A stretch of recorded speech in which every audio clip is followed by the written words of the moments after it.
Morning all. My name is Babatunde Oladipo ICS, Registrar CEO for the Ministry of Chartered Secretaries and Administrators of Nigeria. I warmly welcome you all to this 2024 edition of Roundtable on Corporate Governance, with the theme an examination of the compliance obligations of public interest entities in Nigeria. Our moderator today is Mrs. Adefoke Ayokunle, whom I'm inviting to take over this. Thank you so much. Mrs. Ayokunle. Ms. Ayokunle, I hope you can hear me. I can hear you very well. Good morning, everyone. Okay, so please take over. Thank you so very much. Okay, good morning, everyone. My name is Adefoke Ayokunle. I welcome you all to this 2024 Roundtable Governance of Corporate Governance.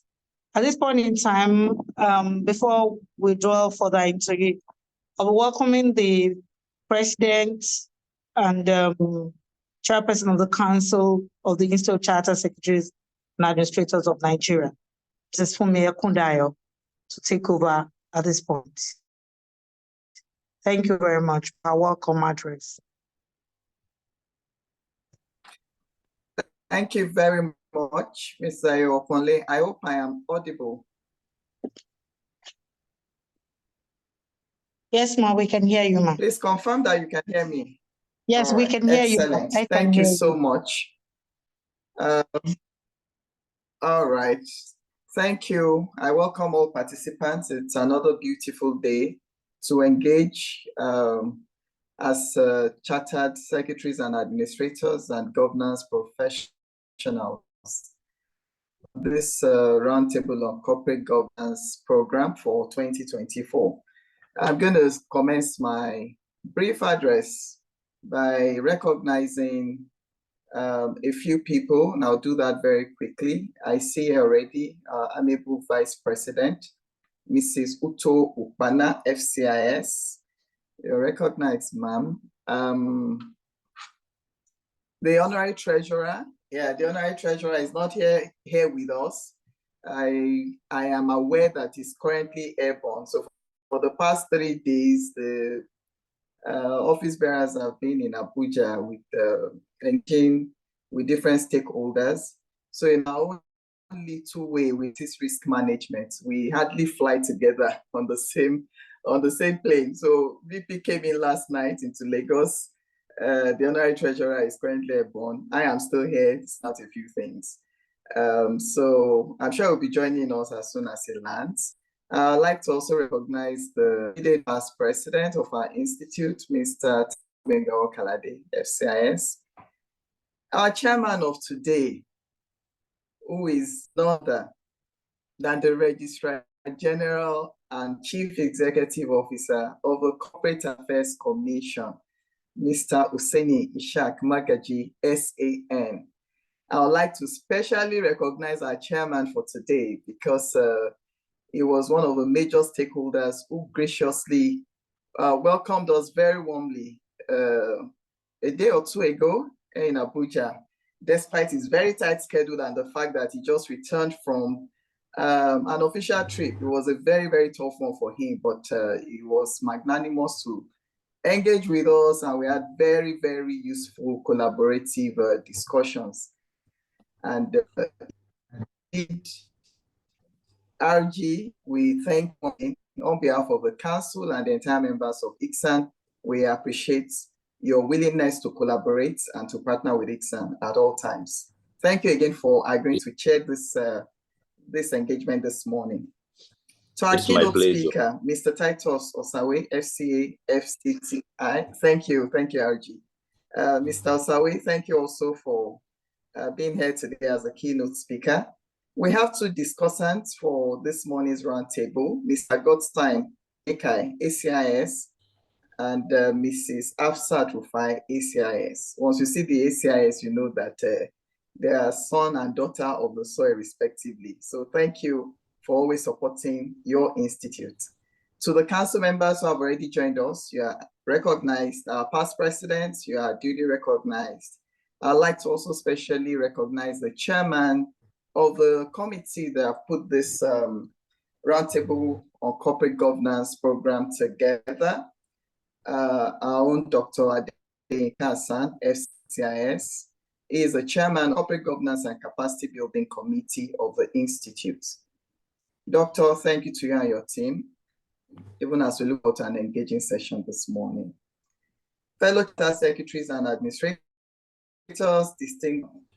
distinguished guests, members of the fourth estate of the realm, ladies and gentlemen.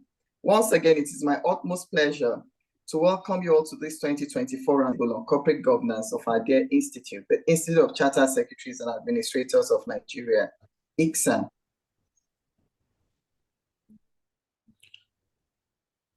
The Roundtable on Corporate Governance is a major program of the Institute aimed at promoting good governance in both the private and the public sectors of the Nigerian economy through engagement of topical issues of and global importance and profiling of viable solutions by way of practical recommendations. Over the years, ICSAN has used this platform of our Roundtable on Corporate Governance to contribute our quota to social economic advancement of Nigeria through the enterprise of result-oriented intellectual inquisition into how to adapt best governance principles for progress and development of the country. As this is a forum at which we have both ICSAN members and non-members as participants, I crave your indulgence this juncture to say a thing or two about our institute. So ICSAN is a leading statutorily established professional body in Nigeria that is dedicated to enhancing the status and practice of corporate governance and public administration. ICSAN is the only professional body recognized in Nigeria to conduct examinations leading to the qualification as charter secretaries and administrators. Although ICSAN started in Nigeria in 1944 as an associate of the international body based in Britain, it elected its first president in 1966, and that was about 57 years ago. ICSAN became chartered by Decree 19 of 1991, which is now known as Federal Laws of the Federation of Nigeria, Cap I-13, 2004. ICSAN is a member of the Corporate Secretaries International Association, CSIA, a global organization originally registered in Geneva, but now in Hong Kong. And CSIA is essentially dedicated to the practice of corporate governance across the globe, setting professional standards, quality of governance practice, and organizational performance. The association is the global voice of corporate secretaries and governance professionals. So that is the international affiliation that ICSAN also possesses. Over the years, ICSAN has consistently promoted the ideals of corporate governance through periodic issuance of policy papers and guidance materials on corporate governance and public administration. The theme of this year's Roundtable on Corporate Governance is an examination of compliance obligation of public interest entities in Nigeria. This reflects the preoccupation of our institute with the practice of timeless provision of education and enlightenment on current imminent governance issues. The present theme anticipates a period of comprehensive governance framework in Nigeria. It will be recalled that earlier this year, the Financial Reporting Council of Nigeria, FRC, unveiled two new codes sequel to the NCCG 2018, which are now in their exposure draft stages. The first of these two is the FRC exposure draft of Nigeria Not-for-Profit Governance Code 2023. The draft code aims to assist boards and boards of trustees and management of not-for-profit organizations to better understand their roles and responsibilities and to develop effective governance practices that support their mission and goals. And the second draft is the one for the Nigerian public sector. And I think we're all excited about that, because as much as we like to promote good governance, good corporate governance within our private sector, we also want that to be very amplified in the public sector. This code has also been released by the FRC to stakeholders, including ICSAN, for comments and inputs.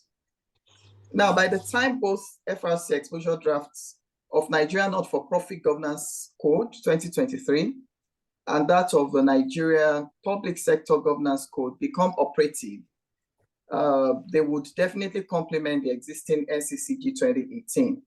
And also the tripod of governance framework will be completed, and this would surely deepen the corporate governance culture and practices in Nigeria.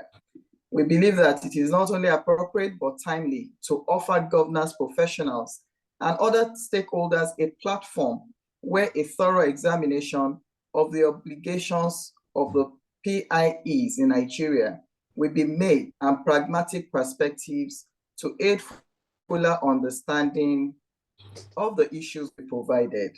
Hence the choice of our theme for this year's Roundtable on Corporate Governance.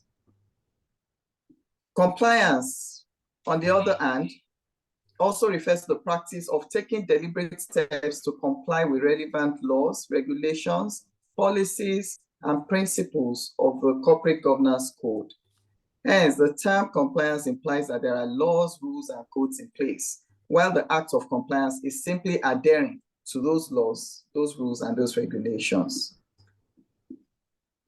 An organization that observes and diligently follows the path of compliance will establish good reputation as a conscientious, ethical, responsible, and law-abiding entity. And this will surely boost the company's brand and impact in all ramifications of its business and operations. Let's not forget the issue of sustainability as well, and ESG issues. I will not delve into the substantive issues of the theme, as my work is just to welcome you all and open this roundtable today. It's a fee-paid event, so I'm sure some of our members who have duly paid and registered will still be joining us as we go on. The corporate governance roundtables that we have organized over the years have offered avenues for rigorous and purposeful discourse by entrepreneurial gurus, captains of industry, technocrats, and seasoned administrators, and other experts on how to bring time-tested principles of governance to bear on challenges in contemporary business world. And of course, 2024 Roundtable will not be any different. So I believe that we're all going to have a very exciting time learning, and on learning today. I believe that our carefully chosen resource persons will provide us with profound knowledge and insight on this theme. Again, I'd like to thank our chairman, the RG and Chief Executive Officer of the Corporate Affairs Commission, a top administrator and erudite Leonard Silk, and also our keynote speaker and a discussant. I enjoy you listening with rapt attention during each of the presentations. It shall be appreciated if you make this forum as interactive as possible by offering meaningful contributions and asking questions at the appropriate time. In our usual practice at ICSAN, we're going to be issuing a communique pursuant to this event. This has been our practice over the years for all our major conferences and programs, and this will be widely disseminated to relevant stakeholders. I thank all our invited guests. I thank all the members of the Institute who have indeed paid to participate in the corporate governance, roundtable on corporate governance this morning. Again, I thank the entire committee that have put this together, ably led by the chairman, Dr. Adeyinka Hassan. I appreciate everyone for finding the time to participate in yet another capacity building exercise that we shall be having at an institute. Once again, I hereby declare the Roundtable on Corporate Governance for 2024 open. And I wish us a very fruitful, enlightening, and enriching discourse. Thank you very much for your kind attention. Over to you, esteemed moderator. Thank you so very much, ma'am. We appreciate your contribution.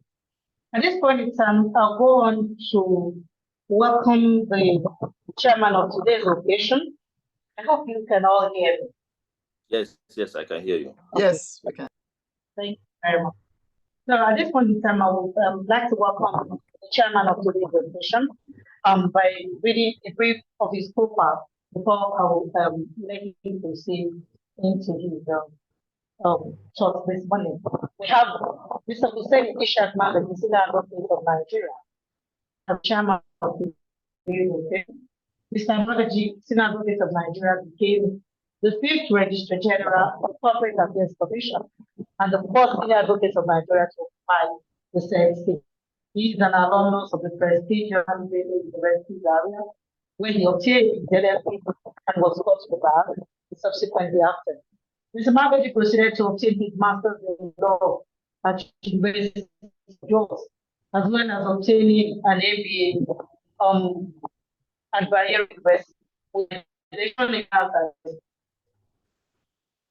Hussein began his career as the local state counsel at Bauchi State Ministry of Justice, where he was to the rank of Deputy Director of Public Prosecution.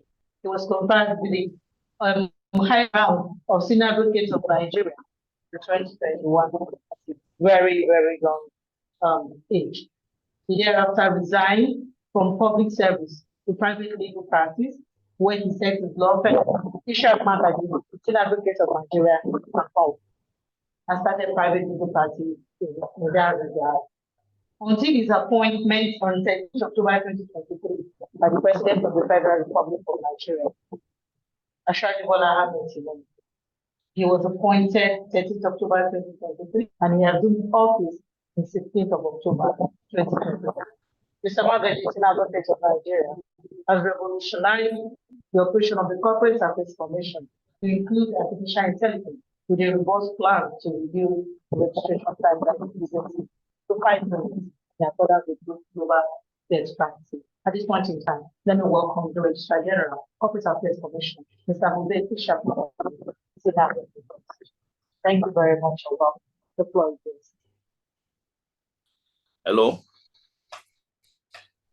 Hi, everyone. I'm Hussein Ishaq Magaji, Senior Advocate of Nigeria, the Registrar General of the Corporate Affairs Commission. I'm joining from Lagos, fortunately, a road to another destination.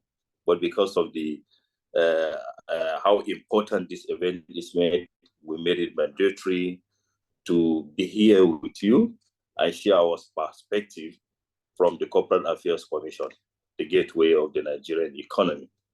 So let me begin by appreciating the organizers of this event, that's the ICSAN, and specifically appreciate the president of ICSAN, Mr. Fumi Okendayo, FSC, FCIS, her team, and all of you here. I'm delighted and honored for the invitation to participate at this special event organized by ICSAN. The event is organized to interrogate corporate governance and compliance, particularly as they relate to public interest entities.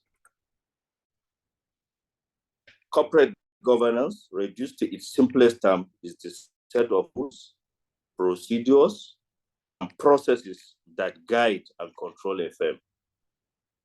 It is an interaction of people, processes, policies, and procedures aimed at results accountable, responsible, transparent, and fair deal to all stakeholders in an organization. It is as old as the society itself, and always show up when an individual is required to manage something on behalf of another, of course, accounting. It may not have been, it is called a refined form, the late existed. Recall that Section 77 of Financial Reporting Council Act 2011 defines corporate governance as the role of persons entrusted with supervision, control, and direction of entity. Compliance with policies, rules, and regulation is an integral part of corporate governance. Recently, risk-based supervision or management has also become an important element of corporate governance due to its importance to business sustainability. But compliance obligation of all entities, whether private or public, is no longer a matter of choice. It is a long-term strategy for sustainability, also particularly for entities that are categorized as public entities. Public interest entities, PIA, was defined by Section 77 of the Financial Reporting Council of Nigeria, Act 2011, for the purpose of registration and filing return with the council as governments, government organizations, quoted and unquoted companies, and all other organizations which are required by law to file returns with regulatory authorities. And this excludes, emphasis mine, and this excludes private companies that routinely file return only with corporate affairs and federal revenue services. The initial thought behind this definition was that private companies which are under the regulatory purview of any federal government agency fall under this definition and are therefore required to register with FRC under Section 33 and file replica of financial statement filed with primary regulatory with FRC. But recently, the Federal High Court in Eco Hotels Limited vs. NTDC ruled that it is not sufficient for an entity to just fall under the regulatory purview of federal agencies such as the Nigerian Tourism Development Corporation. There must be provision in the act that imposes a mandatory filing obligation on an entity or operator. So this ruling necessitated the promulgation of the Financial Reporting Council of Nigeria Act 2023.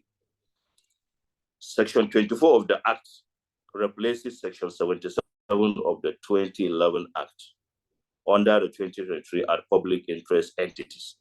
It means the public interest entities now means A, government and government organizations, listed entities on any recognized exchange in Nigeria, non-use entities that are regulated, public limited companies, private companies that are holding companies of public or regulated entities, concession entities, privatized entities in which government retains interest, entities engaged in any arm of government in public works with annual contract sum of 1 billion and above set by public funds, licenses of government, and all other entities with an annual turnover of 30 billion naira and above. This amendment has dispensed with the judgment in the earlier Federal High Court mentioned. Consequently, the mandatory filing of financial statement with a primary regulatory is no longer necessary for any entity fall within categorization of public interest entities. Once an entity falls within the description of the category of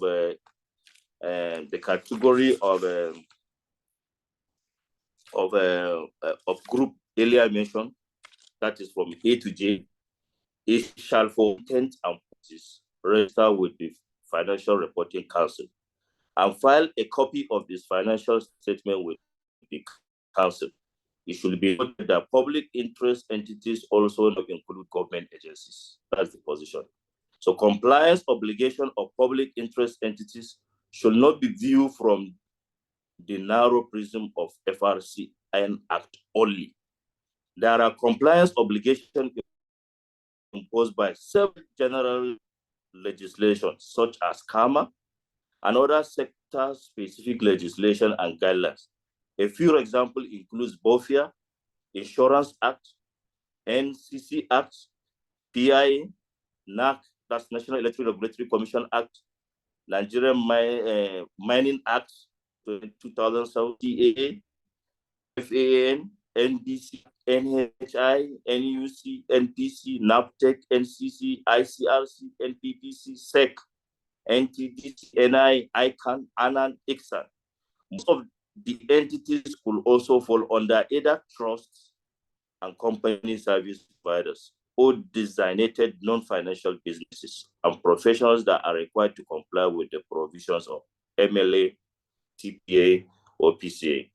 So compliance, finally, compliance generally has become a wide field of career with file of its own, with specialization, corporate governance, risk management, AML, structuring, and insolvency outside of traditional advisory role to management. I wish you fruitful deliberation as you approach these areas. Our discussant, the host, thank you very much. Hi, moderator. Are you with me? Are you with me? So in a nutshell, this is a prepared note on our perspective. We are championing or be in the administration of the gateway to the Nigerian economy, that is the Corporate Affairs Commission. Can you hear me, Chairman? Yes, I can still hear you. I can hear you, Registrar. I can hear you, Registrar. Well done. Oh, thank you very much for the opening remark. Thank you so much. Over to Madam Moderator.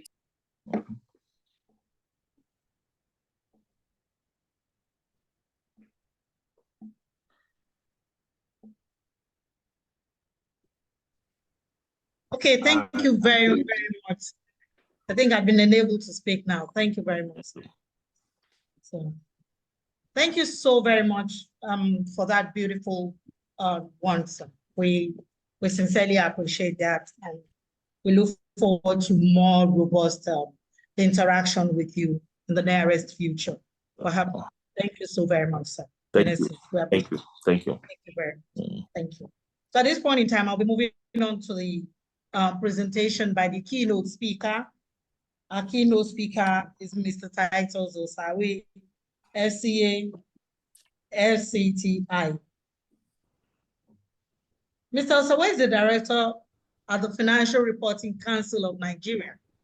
He currently serves as coordinating director, corporate governance and inspection, monitoring directorate, having previously headed both and a third, which is the Directorate of Accounting Standard Private Sector, separately for a combined period of 13 years. Mr. Osawe is an accomplished accountant with over 3 decades post-qualification and work experience, a fellow of both the Institute of Chartered Accountants of Nigeria, ICANN, and the Chartered Institute of Taxation of Nigeria, CITN, and an associate, Nigerian Institute of Management. He is an alumnus of the University of Benin and Lagos Business School. His career life, he has a career life of over 30 years. He's in corporate reporting as a practitioner, as well as a regulator in the private and public sector space. Mr. Osawe has spent the last 16 years with the Financial Reporting Council of Nigeria, where he is a top management personnel. He is involved in learning and knowledge sharing activities locally and internationally, either as an organizer, participant, or a resource person on financial reporting and corporate governance matters. He's a minister of the gospel and he's happily married. Please do welcome Mr. Titus Osawe. Thank you very much and welcome on board, sir. Thank you. Thank you, moderator. I hope I'm. Yes, we can hear you. Okay, thank you so much. Thank you so much. Good morning, ladies and gentlemen. I don't want to, as they will say, stand on existing protocol, but I must recognize the president of ICSAN and council members, of course. I would also recognize our ROG and thank him for I would say, doing the job that I'm supposed to do here far, far more than I would have done anyway. I also want to thank the organizers for a very good, for a job well done. This is more like in continuation of our relationship with ICSAN as Financial Council. I also want to extend the appreciation of my Executive Secretary, Chief Executive, Dr. Rabi Olowo. He is fully in support of what's going on. What we're having here this morning. In fact, like I shared with the chairman of the committee, the organizing committee, that because of the importance attached to this particular event, a courtesy visit that I'm supposed to be part of 10:30, he graciously moved it to 11:30 or thereabout, that I can at least do justice to this. So we appreciate all. The event, the topic that we are talking about is something that has been well explained generally by the ROG, and I want to put that on record that he did a very fine job. Thank you so much. Definition of compliance obligation of public interest entity. That is what we are about this morning. And I hope, okay, I hope my screen, I hope you are seeing my presentation. Yes, we can. Yes, sir. We can see it. All right. Let me just go on. So the topic, of course, is self-explanatory. The key words there being compliance, obligation, as it were, and then a very important part of it being the IE issue, which I must say the ROG dealt with, as appropriate. He went back to the 2011 definition of PIE, and of course also said something, powerfully too on the amendment as shown in the 2023 amendment of the FROC Act. Each time we talk about compliance, this is just like a way of telling us how other people look at it. Compliance being things that have with, as Tom Gravis put it, I said, government control means uniformity, regulation, fees, inspection, and then he said, yes, compliance. That is essentially what we want to talk about today. And considering the explanation given right from the time the president gave her welcome address, she, aptly defined compliance as, adhering and abiding to set of rules. And of course, that was also emphasized by the ROG. So when we are talking of compliance, we are looking at things that are in existence as rules, as guidelines, as policies that an organization consciously would abide by. And so whether it is voluntary or it is mandatory is something that perhaps we'll need to talk about in the course of this particular presentation. But the essential thing is, when we are talking of compliance, we are saying abiding by stated rules, legislations, guidelines, policies, and all that. And that gives the notion that some of them may be things that are externally imposed, while others are things that within the structure of the organization, you consciously decide to abide by it. And so the purpose of compliance is to ensure that whether you call it a profit or non-for-profit entity, that they adhere with these rules that could be external, like I said, internal, but for the betterment of the organization at last. And an entity that consistently abides by such rules, most likely will have competitive advantage because it would most of the time not fall victim to sanctions that would obviously be imposed by those that are enforcing mandatory compliance. Also, one other key part of this topic had to do with compliance obligation, and that's why we felt we should say a few things about obligation. Obligation is a duty that, of course, you have decided to abide by, maybe as a result of a sense of duty or an expectation to fulfill certain duties. You are obliged to adhere, you are obliged to just do something in line with the so-called rules that are set aside and that are all there. Compliance obligation may therefore be mandatory. When they are mandatory, they are it is because they are as a result of either laws and acts that have been set by most times a government agency or a government authority, that those entities that operate within the sphere of, the cycle that those laws are meant to be implemented must comply with. But then compliance can also be voluntary.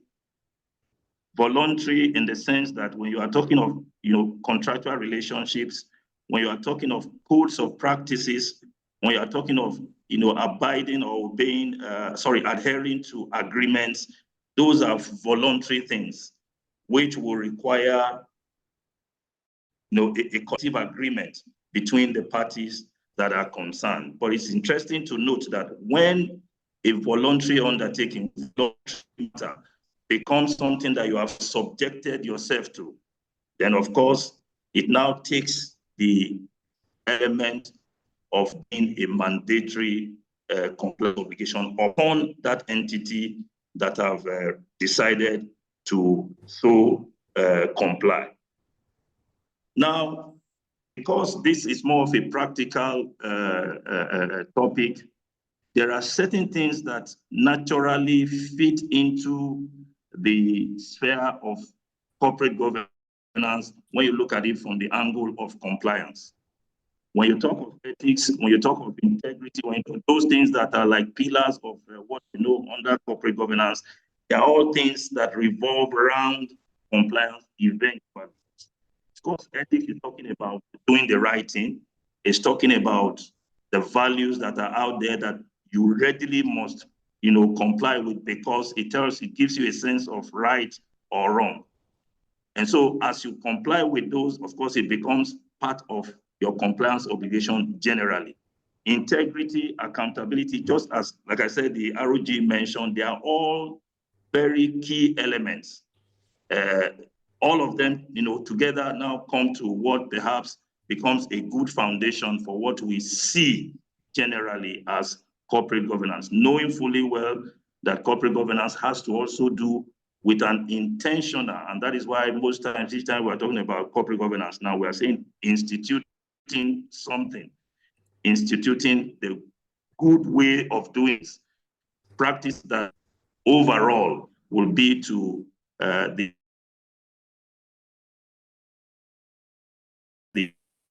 or not just the interest, the business community at large. That is why when you are talking of compliance and corporate governance, there's a handshake between the two of them, because together, especially the various things that have been mentioned, integrity and all of that, they all form a strong foundation for a responsible corporate governance practice within an organization. Now, I would like to perhaps, because of time and knowing that the ROG has dealt a lot with things around what we are, what what compliance means generally. I want to narrow it now to the reason why we are here as it relates to PIEs. The FRC Act 2011, as we know, and then of course amended 2023, gave a very strong definition, or call it a refined definition, especially 2023, to the PIE, especially when the Eco Hotel brought a few, call it disconnects and confusion in the, but regulation in corporate reporting generally in Nigeria is something that you can look at from a very wide perspective. Just like the ROG also said, I'm referring to him a lot because he said a few things that is worth repeating. When I know my reference will be more on FROC Act, but we must be conscious of the fact that there are several other legislations, several other acts that dealt with things that become compliance matter as far as entities are concerned. Of course, if you narrow it first to the known primary regulators, most of the time, the requirement of primary regulators, they are meant for their specific regulatees. And of course, entities who operate in that industry or in that space must necessarily comply with those requirements. But drilling it down to the issue of what I have put here, I call general purpose. Remember that each of the primary regulators, each time you send things to them, each time you comply with what they are requesting for, it is usually for that particular, and I mean that particular regulator's use. But every transaction, of course, will eventually end up with, I mean, in financial terms or non-financial terms, which is usually reported in the entity's annual report and financial statement. And of course, when you now come to that particular space, then it becomes necessary that the requirement of the Financial Reporting Council's Act, extant and amended, becomes very important. Why? Because the financial statement that will eventually be prepared and published, which of course has public consumption, are expected to comply with the various requirements of the Financial Reporting Council's Act and the requirements of those other primary regulators' legislations. And that is what I try to explain in the particular slide that I'm showing, that different regulatory agencies have their own requirements, which is meant for the sector.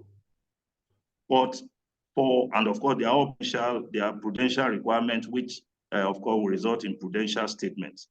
But for the FROC's Act, which has to do with applying, call it international standard, call it international standard, the financial statement that comes out is what we refer to as the general purpose financial statement that is usually published.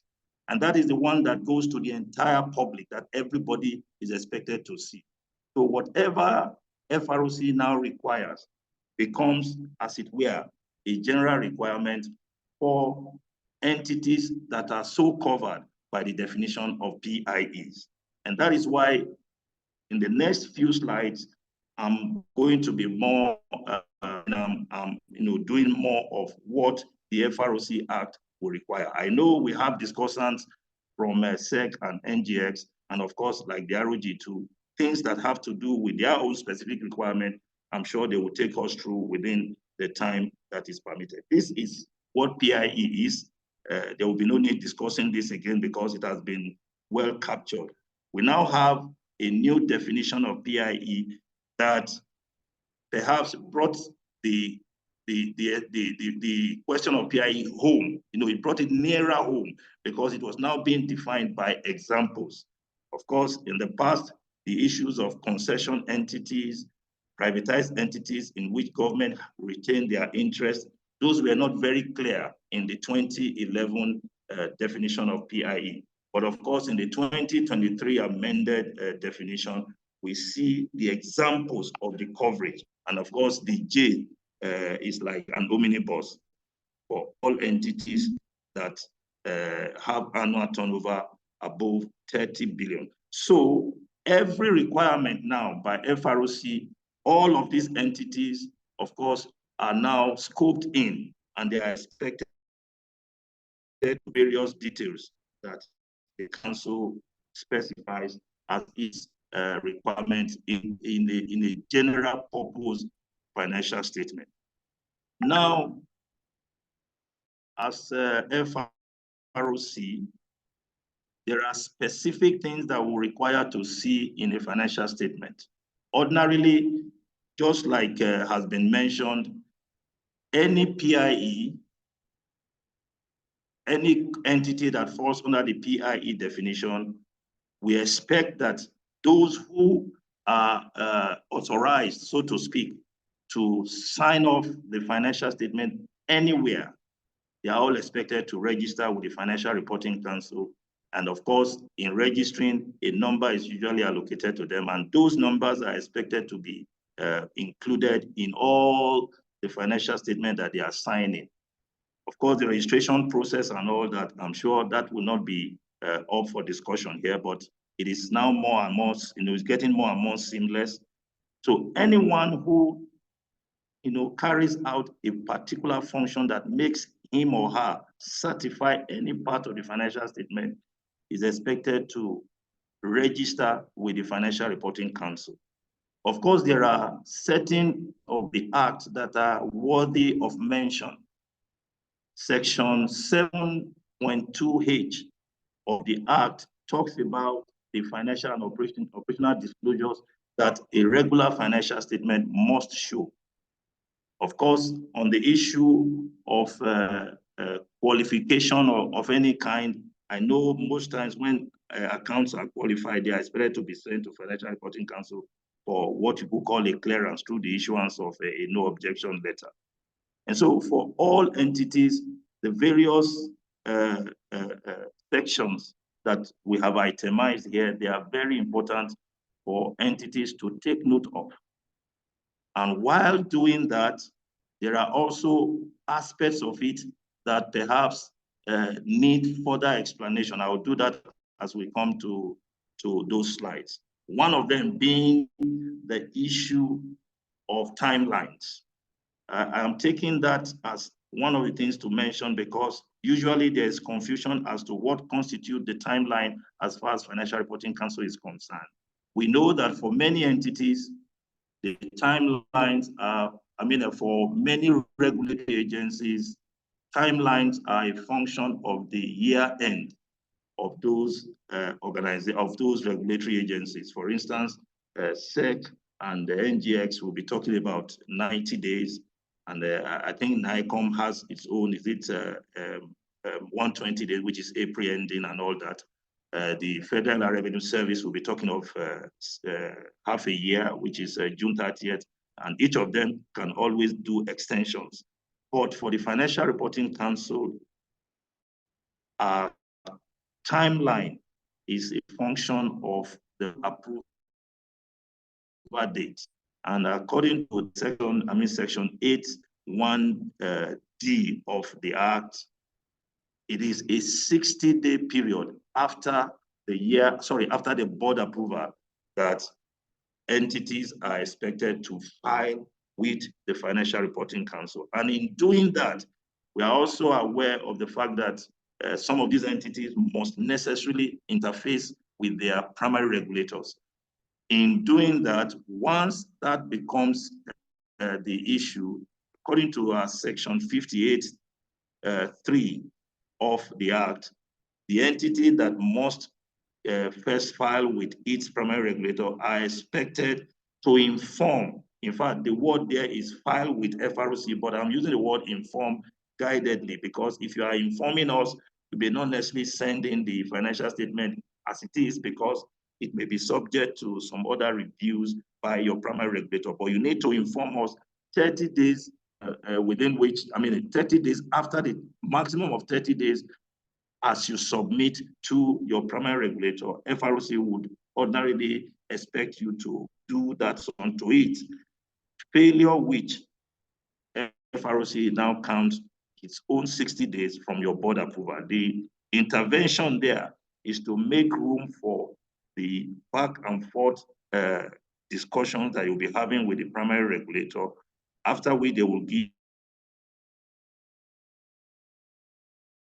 FROC was informed earlier, would become the basis for its determination of 60 days.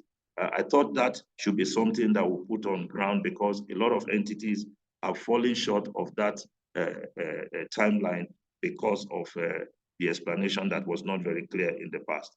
So these areas that have been so mentioned, they are very, very important for us to take note of as entities. And then here I said something about, I said typical compliance infraction in corporate reporting, please, from the FROC's perspective. All of the documents displayed here, they are all largely FROC documents. The Act as amended, the rules, each of those are seen as compliance. They are all compliance rules, so to speak. Entities are expected to comply with them.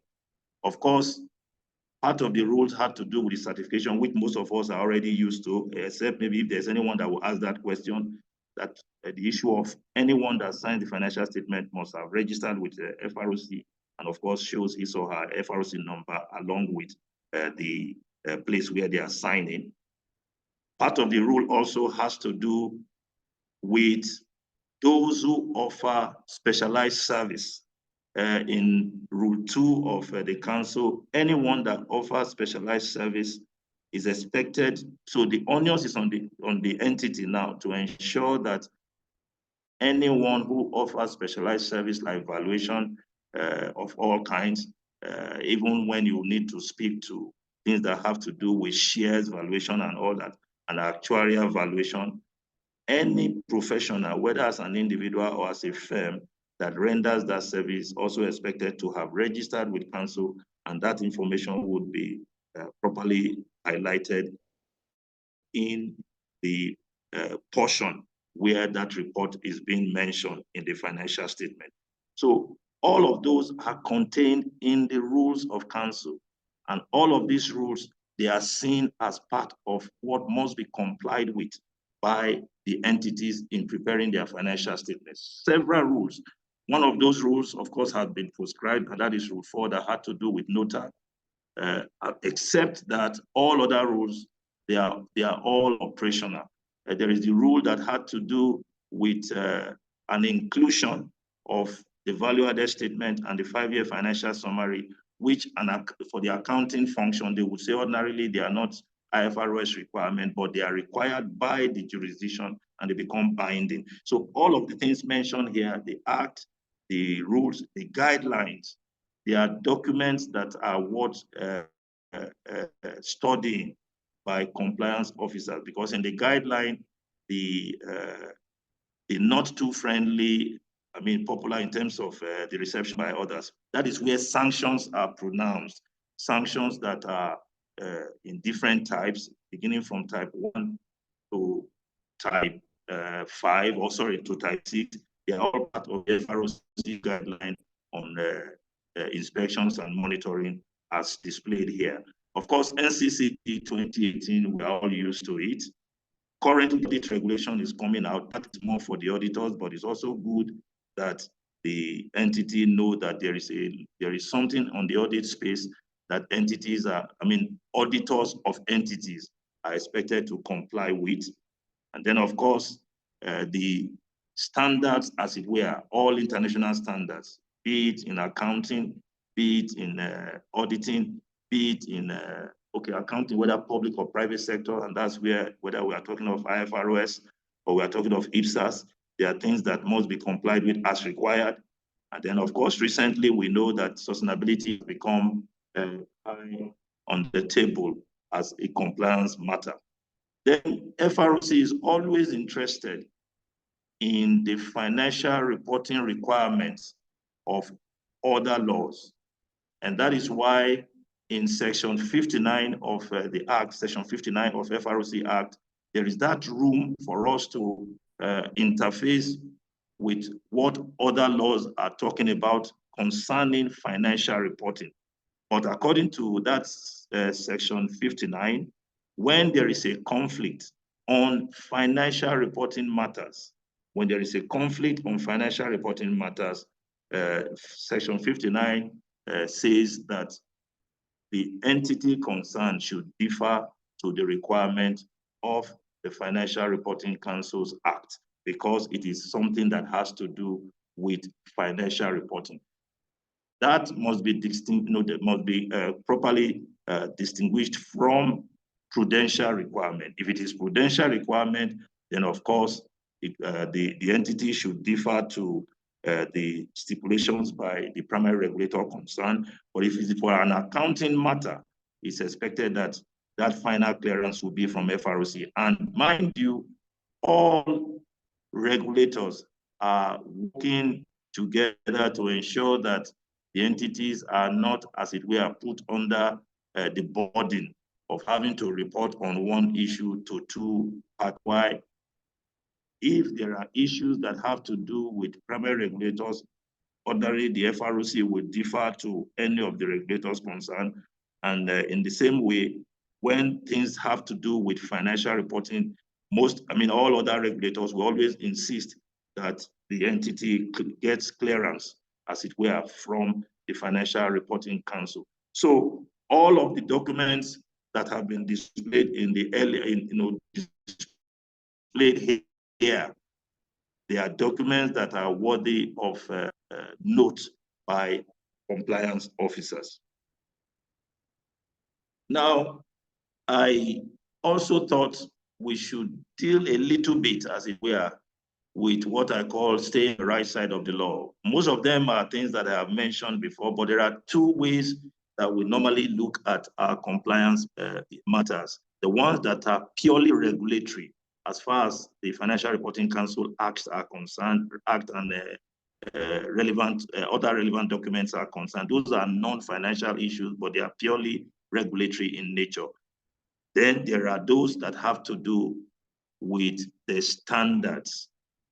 For those that are non-financial, you see that FROC is also interested in the provisions of CAMA as far as requirements are concerned, the provisions on BOFIAD, Insurance Act, and all the things that have to do with other regulators. So whenever something has a financial implication, whether it is mentioned in the FROC Act or not, as long as it is a requirement by any other regulator, it becomes one of the things we will insist on an entity complying with. And I think I need to also mention that I know the NGX and even SEC, especially the NGS, at some point they will insist on an entity doing something that FROC has said must be done. And so there is already that collaboration between agents, between regulators, to ensure that in this, where those regulators operate, all requirements are duly complied with by the various entities. Of course, I had mentioned earlier that there are specific sections of the Act that are important. The issue of certification, the issue of timelines, the issue of qualification of an auditor's opinion, whether the full-blown qualification or what you will call a modified opinion expressed by the auditor. In all of these cases, the FROC must be brought in to do the final clearance. And then, of course, I already mentioned the issue of rules of counsel, which is important for entities to know. These are all non-financial reporting matters. They are regulatory and they are sanctionable when they are not complied with. So all those of us who are on this call, of course, there are things that you can readily look at, because as far as the Financial Reporting Council is concerned, these are the things that you expect all entities who are under our purview to comply with. Of course, the one that had to do with the financial matters, which is the second bit of it, things that are standards, whether for the private sector, the public sector, or even the current ones that are sustainability issues, they are all matters that are sanctionable if there is an infraction from entities in terms of not complying accordingly. Are there remedial actions that must be taken? Of course, the answer is yes. And one of the remedial actions that we must emphasize is the need for those who are in charge of compliance. I'm using the word those who are responsible for compliance because they come by different names. It is necessary for us to familiarize ourselves with all the laws that has to do with financial reporting, including, of course, the Financial Reporting Councils Act, which perhaps we have dealt with more here. But then we must also be conscious of the fact that there are other legislations, there are other acts by other regulatory agencies that we also need to comply with. That's why we said it's important that we have an understanding of all of these laws. I recall the ROG mentioned so many of them. As long as they find their way into financial reporting, as it were, for an entity, then of course FROC is interested in. Of course, another remedial action that must be taken is part of what we are doing here now. Capacity development, learning and unlearning, which must be something that perhaps encourage entities to ensure they do. In doing, perhaps usually some of the highs that we are mentioning here, they now serve as as a red flag, so to speak, for further development efforts by the various entities. So I use the word aggressive because that is the only way around it. Things are always changing. The regulators, also as much as possible trying to keep up with the pace, especially if they are having international arms. So it is also important that the entities carry out aggressive capacity development activities for themselves so that they they can stay on the right side of the law. Of course, consultation is also encouraged seriously. Consultation is very key. Like I will always advise, it is better to consult with the regulator and avoid the sanction that will follow non-compliance. And for us as FROC, we are always open. Yes, I know we put a price tag on it, but the fact that consulting is a better window is to avoid the sanction that a non-compliance would carry eventually. So consultation is encouraged for entities as much as possible. Of course, so in all of this, there are certain things that I think let me just mention one or two areas that has to do with what we need to do each time we are looking at compliance, fulfilling our compliance obligations. It's advised that an entity go into proper documentation of its processes, of its policies and things that are relevant to the organization.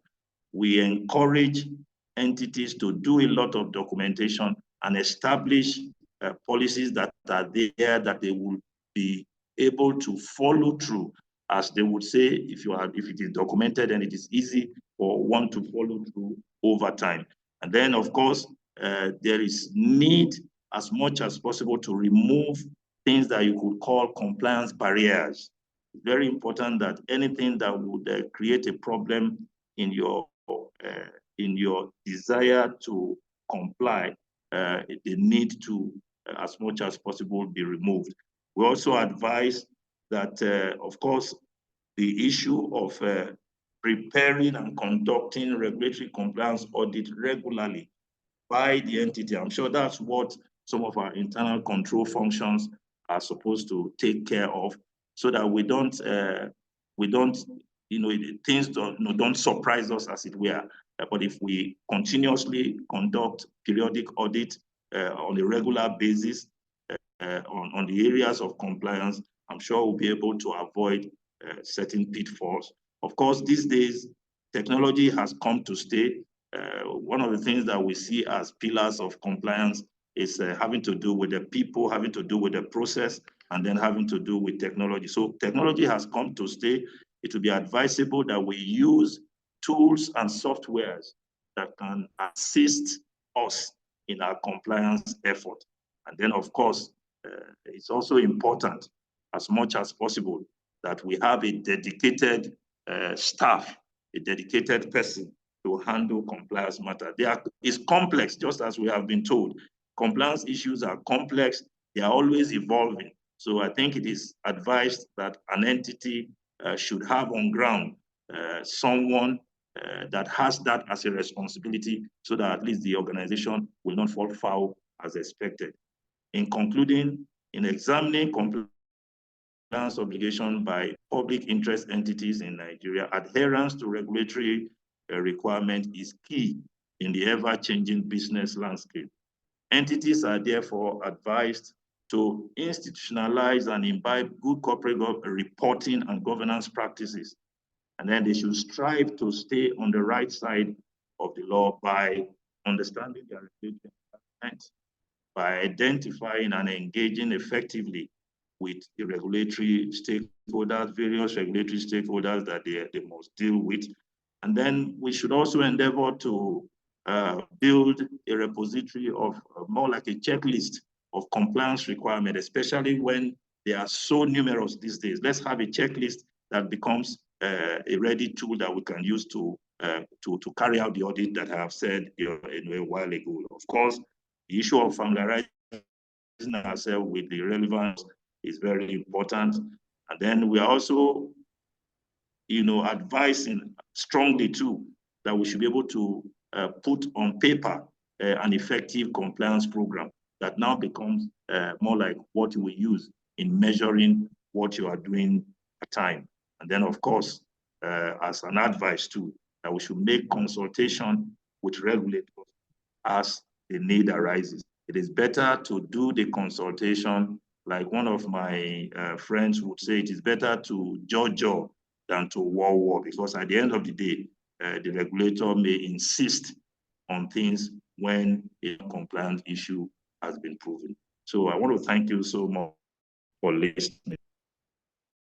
Also, and we appreciate this beautiful presentation by our keynote speaker, Mr. Osawe. Thank you so much.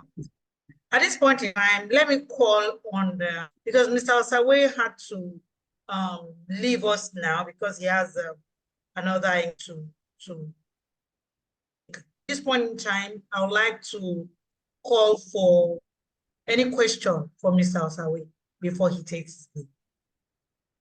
If you have any question for him, kindly please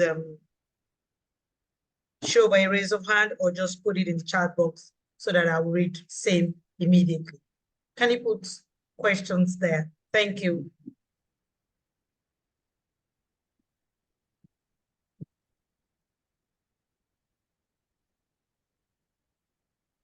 Okay, Vice President Bode Ayeku, FCIS, has his hand up. Kindly please unmute Mr. Ayeku so that he can speak. Mr. Ayeku, you can please unmute yourself, sir. Thank you, sir. Oh, okay. Thank you, Mr. Osawe, for the brilliant presentation. I know you are in a hurry for another meeting, but I just want to appeal to FRC through your humble self to assist companies and relevant stakeholders and professionals to comply with the laws and regulations. Towards the end of your presentation, you made a very important point that it is very important for people to seek clarification from the regulator. And when you ask for a way, definitely it is better, it's a win-win for both the regulator and the organization. However, the challenge has always been this requirement that you need to pay something like consultation fee, 250,000 naira per hour. That is scaring. You cannot be asking those people you are regulating to seek direction from you, to get clarification from you, and then you request them to pay. I think that is actually affecting compliance. If you look around worldwide, I doubt if there is any regulator having that kind of protocol.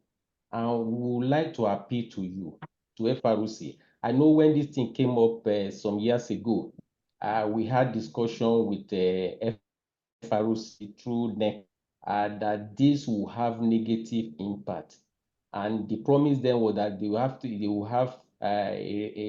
look at the protocol again and try as much as possible to encourage people to seek direction.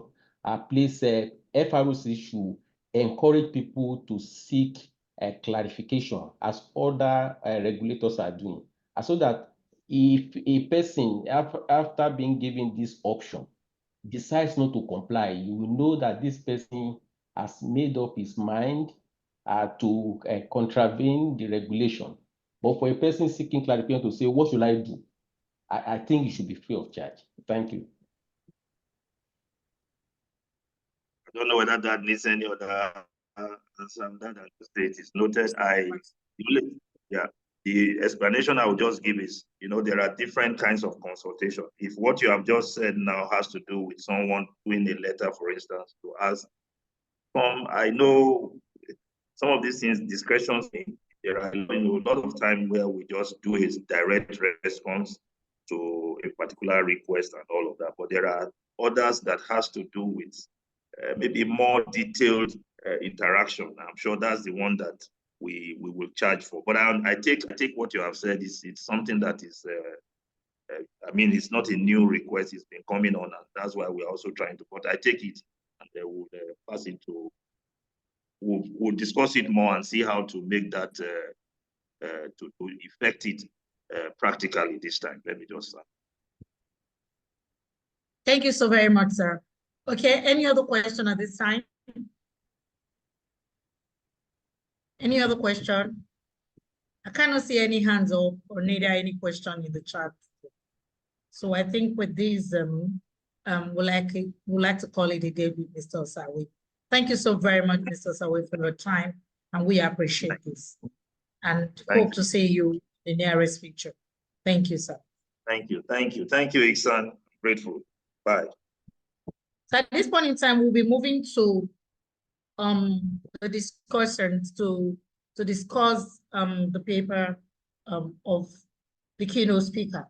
Our first discussion for today is Mrs. Hafsat Olubukola Rufai, and I'll be taking a brief of her profile.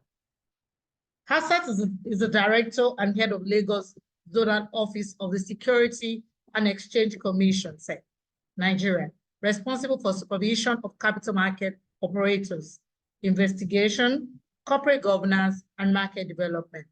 She has spent over 2 decades providing capital market regulation and financial sector education. She is an accomplished multidisciplinary professional, being a fellow of the Institute of Chartered Accountants of Nigeria, ICANN, member Chartered Institute of Securities and Investment UK, CISI. She's an associate of the Chartered Institute of Stockbrokers, an associate of the Institute of Chartered Secretaries and Administrators of Nigeria, ICSAN, among others.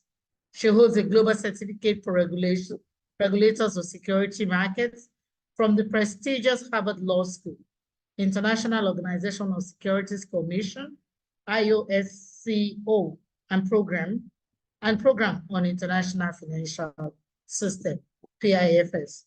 Hafsat is also an associate of Toronto Center, having completed a leadership program for women supervisors and regulators.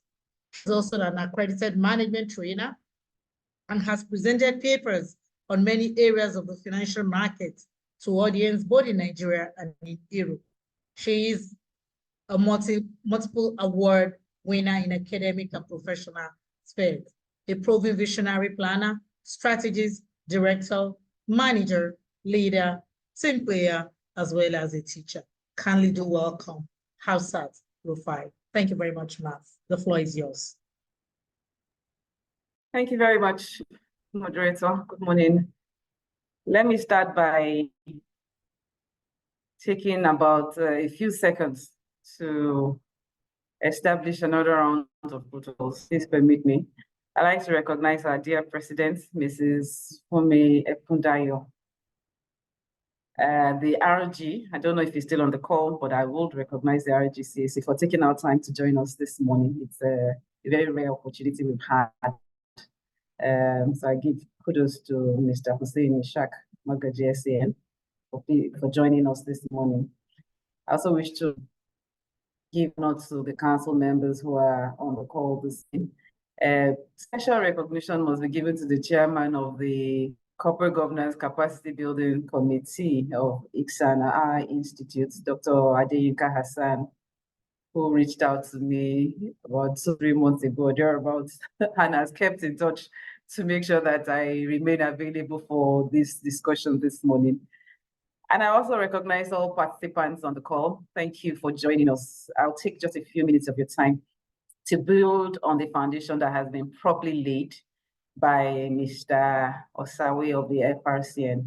I also wish to thank the RG for helping us all with some of our tasks this morning.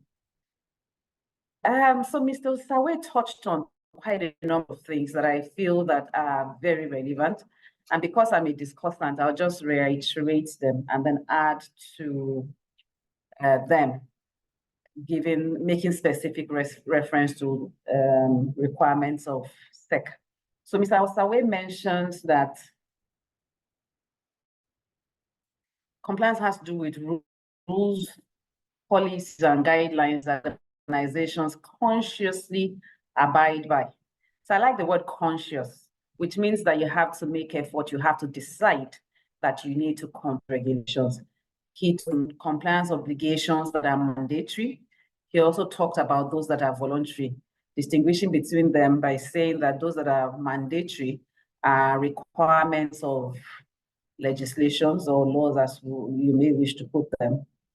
And then the voluntary ones are usually codified in agreements or in codes of associations or groups that one belongs to, or just in some kinds of contractual relationship. He then stressed, or went further to say that some of these voluntary compliance requirements become obligatory, especially if they are backed by agreements that must be complied with. So mandatory, they become mandatory requirements on us if they are contractually. So further, we'll talk about corporate reporting regulations and the role of Financial Reporting Council in corporate reporting. He also stressed that where there are conflicts when it comes to accounting issues, that Section 59 of FRCN gives them or states that FRCN provisions should be followed.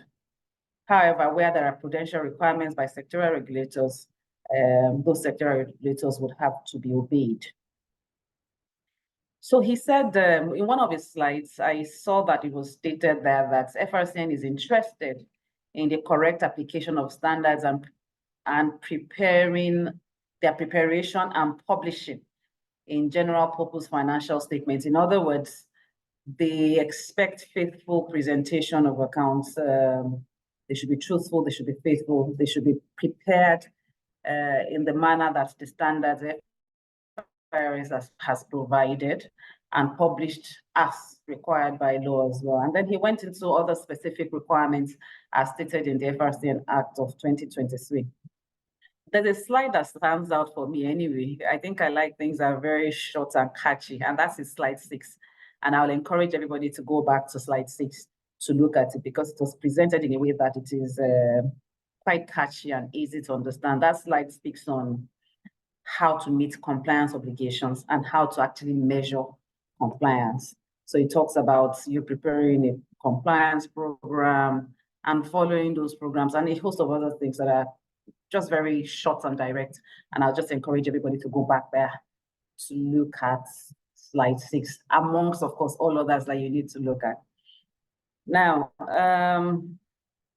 for for me, it's a pleasure to actually speak on this topic, to just lend my voice to the issue of compliance, which is something that some of us realize that we have to do anyways, and some of us have been doing it. But on the other side, as regulators, we've been monitoring compliance, we've been enforcing compliance, and particularly, I would say, and I know Mr. Bojaye could laugh at me, even SEC is obligated as a PIE to comply with certain requirements of the FRC. And so much as we sometimes build the stick, we also have to comply to regulations as well. So this is one of those ones that hold us as much as we hold you to be compliant in certain areas. Now, compliance obligation for PIEs, public interest of entities, are vast. They are not restricted to provisions of the FRCN Act alone, because the FRCN recognizes there are sectoral regulators. There's also the Securities and Exchange Commission that seems to have an umbrella oversight. So even if you have a primary regulator like the bank or like the insurance companies do have primary regulators, they are still expected to comply with the Investments and Securities Act, as well as the rules made pursuant to that act, because they are public companies or because they're fundraisers in the capital market. And so the obligations for compliance are multifaceted, but through having a compliance program, having a compliance officer, and being dedicated to ensuring compliance, and indeed being interested in the purpose for which we make compliance mandatory, which is that we want a saner environment for everybody. We want investors protected, and we want an environment where investments can flow in easily, where investors are protected, where the perception of the nation is such that it is one that engenders positive attitude to investments and management of funds, then you would find it easier to comply with regulations. And so even SEC is not an exception to this, and it's not just SEC. So the restriction that used to be in the FRCN Act of 2011, but when I say restriction, that particular act did not robustly define PIEs, has now, I mean, that has been set aside, and the 2023 Act now has defined PIEs to include a host of organizations that were mentioned by the RG. I could restate some of them. So there are non-listed entities that are rated, as the Central Bank of Nigeria, the NICOM, the PENCOM, the regulators in the oil and gas industry, the Broadcasting Corporation, the NUC, the SEC itself, the NAFDAC, and so on. I may mention any regulator. I think we're all just regulatees under the FRCN for the purpose of this PIE. Now, private companies that are also holding companies of public companies are also PIEs and are subject to the regulation of the FRCN when it comes to PIEs. So you may not be, a company may not be a public company, but as far as it is a holding company, a private company, which is a holding company for a public company, is subject to these regulations. Concessioned entities, privatized entities that the government still has some interest in, licensees of governments, companies that have turnover of 30 billion and above, those that have an annual contract of about 1 billion or something, they're all part of those defined as PIEs. So the stringent regulation, like I said, is because we want transparency, we want accountability, we want ethical governance, and we want to safeguard the interest of the public. Like I always say to people, we're not here just for now. We're here to do things right so that the future can be good. We can be part of that future. Our children can be part of the future. The generations to come will be part of that future. And that's why we need to do things right now.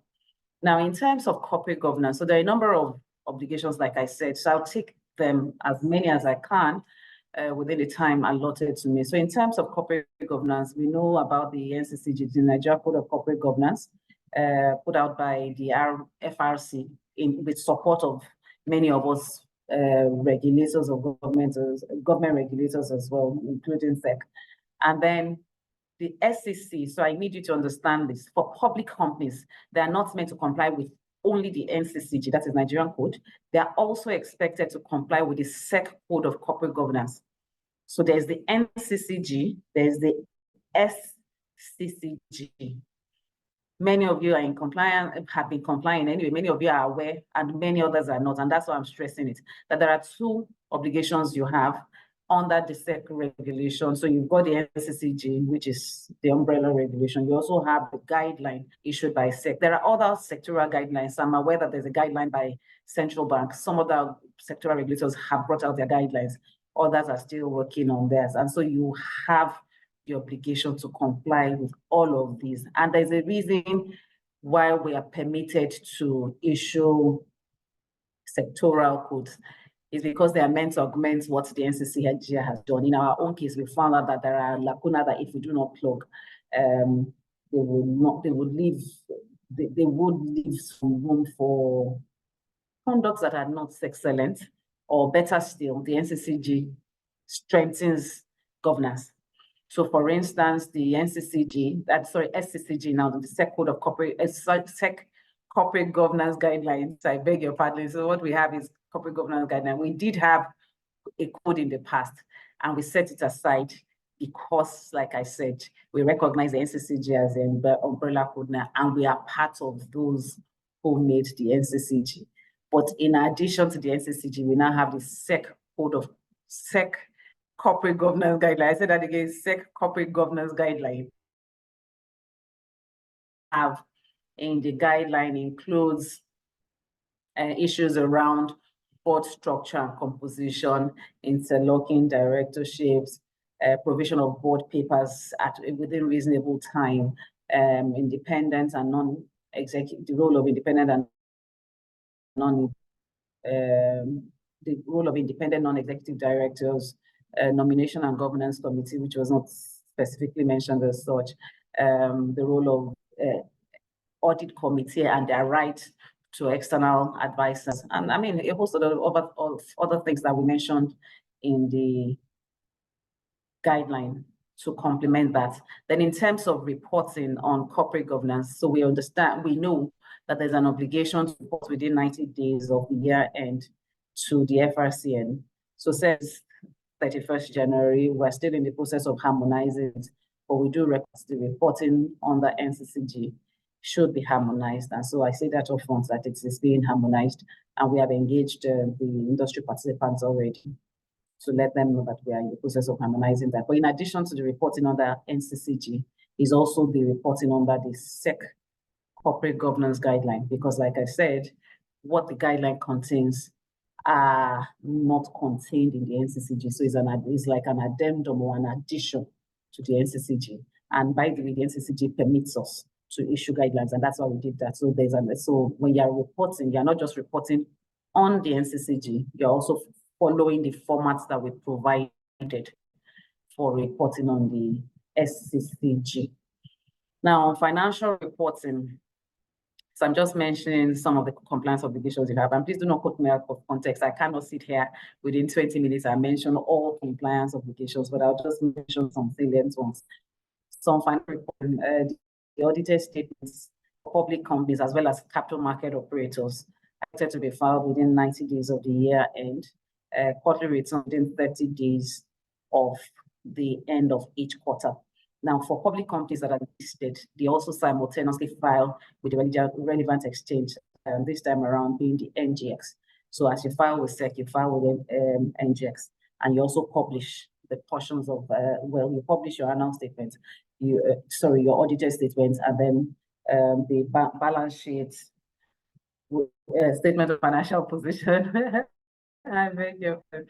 The interim, the quarterly one, the income statement, as well as the cash flow statement in a newspaper. And that provision is there because the public needs to be aware of what public companies are doing. We do not have such an obligation on the capital market operators. Many of them are private companies, but they do render their quarterly returns to SEC as appropriate. And those who are daily members of the exchange also do render to the exchange those quarterly returns. In terms of ESG, so we had a webinar last week or thereabout, or 2 weeks last week, I think, on sustainability. So a lot was said. I believe that members of the institute who were part of it benefited a lot. So I'll just mention that SEC has been advocating sustainability for quite a while. We subscribe to the Financial Services Regulation Coordination Committee, that is the FSRCC, Nigeria Sustainable Finance Principles, since about 2021.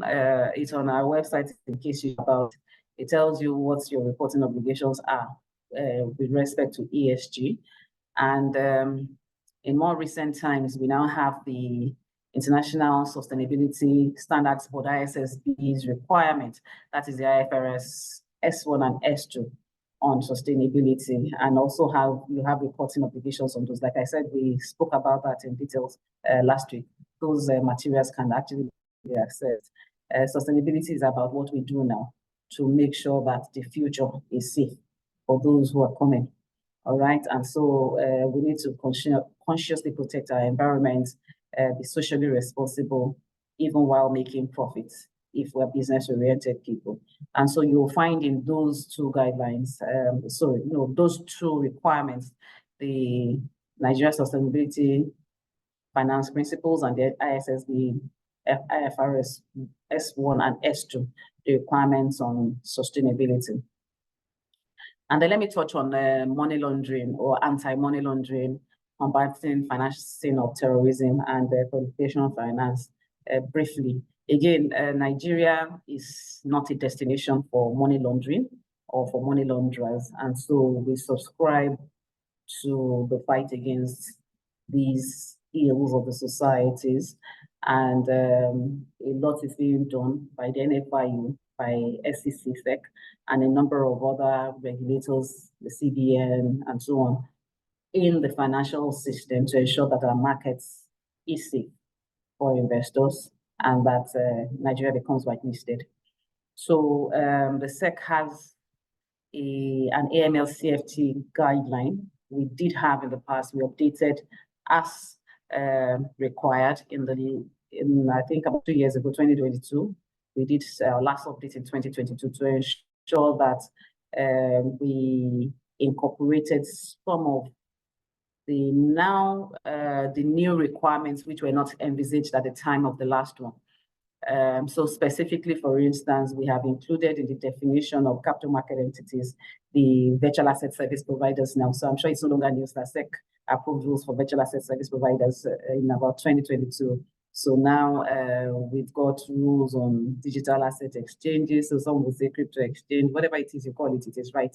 So we've got rules for them. We've got for digital asset custodians. We've got for digital asset offering platforms. And so we have then expanded the definition of our CMOs also in the AML CFT CPF guidelines to include those ones so that at least nobody has a room for escape. Somebody spoke earlier and talked about the need for specificity in certain things. I mean, with reference to the hotel case where the specifics were not mentioned. I don't think we can be 100% specific, but as much as possible, we're all learning and we're expanding regulation to making it appropriate for the intended purpose. And so we expanded the definition of CMOs to ensure that those other new entities are also reporting.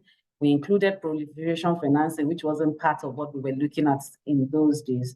And so, again, we cannot allow weapons of mass destruction in our environment, whether they're biological or chemical weapon. And so those are part of what we look at under proliferation financing. So you don't bring in money or take out money from our jurisdiction to finance all of those.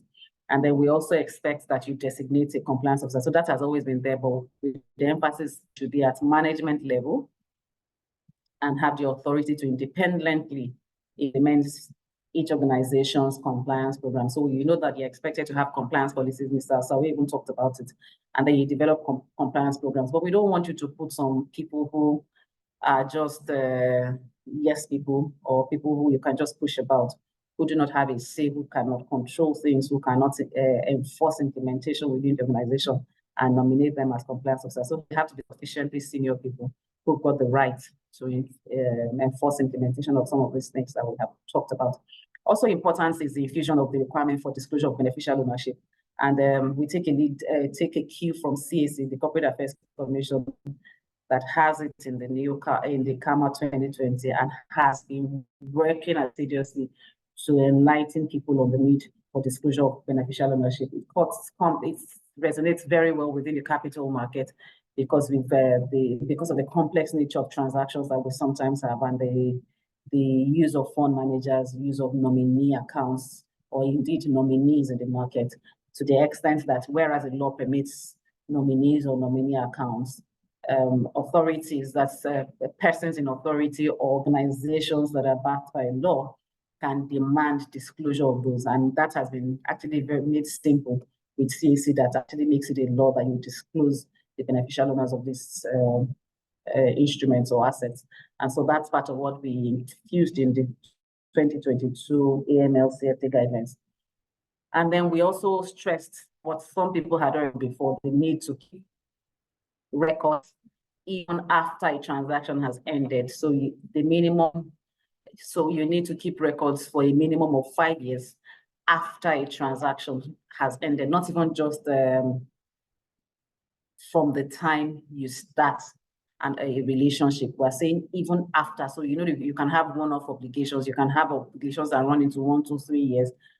Even after the last transaction, you must keep details of the transactions for at least 5 years. Now, I'm not even sure that we encourage destruction. We only encourage archival of records because, again, we may need to call for them. Now, the issues of tax compliance cannot be overstressed. I will not do the job of the tax authorities, but I will say that as good corporate citizens, we have a tax compliance obligation for tax purposes, and nobody wants to go to jail anyway. So please find out what the requirements are in terms of timely payment of taxes and stewardship, that is appropriate reporting on taxes. Particularly if you're a capital market operator or a public company, we don't want a dent on our records at all when it comes to tax compliance. Now, there are other sector-specific requirements. I like to stress a bit. I don't know if we have capital market operators on the call, but I'll still go ahead and say some of the requirements for these capital market operators. Like I said, many of them are not public companies, but their PIEs as defined in the FRCN Act, because they render returns to SEC. So the PIE exempts those who render returns only to CAC or to the tax authorities, but because these ones render returns to SEC, they are also PIEs. And so, for instance, our capital market operators, who include broker-dealers, issuing houses, even receiving banks, so banks who partake in our public offers, trustees, reporting accountants, solicitors, and I would say that all over again, solicitors, again, indeed, solicitors who practice in the capital markets have obligation to report to SEC. In fact, to register with SEC and report to SEC on the kinds of activities that they do. And I just said that, not looking for trouble, but just to say that there's no barrier to the professionals that SEC has the power to register, because generally for you to play within the capital market, you must be registered by SEC. That's what brings you under the regulatory purview of the Securities and Exchange Commission. So some of the requirements in terms of compliance obligations for capital market operators and the professionals that act in capital markets include meeting the requirement for minimum number of sponsored individuals. Sponsored individuals are the professionals that they put out and on whose advice investors can rely. So we've got those requirements for minimum number of sponsored individuals. We've got minimum capital requirements. We've got certain insurance policies for core operators that handle investors' funds. We've got the fidelity bond requirement for those who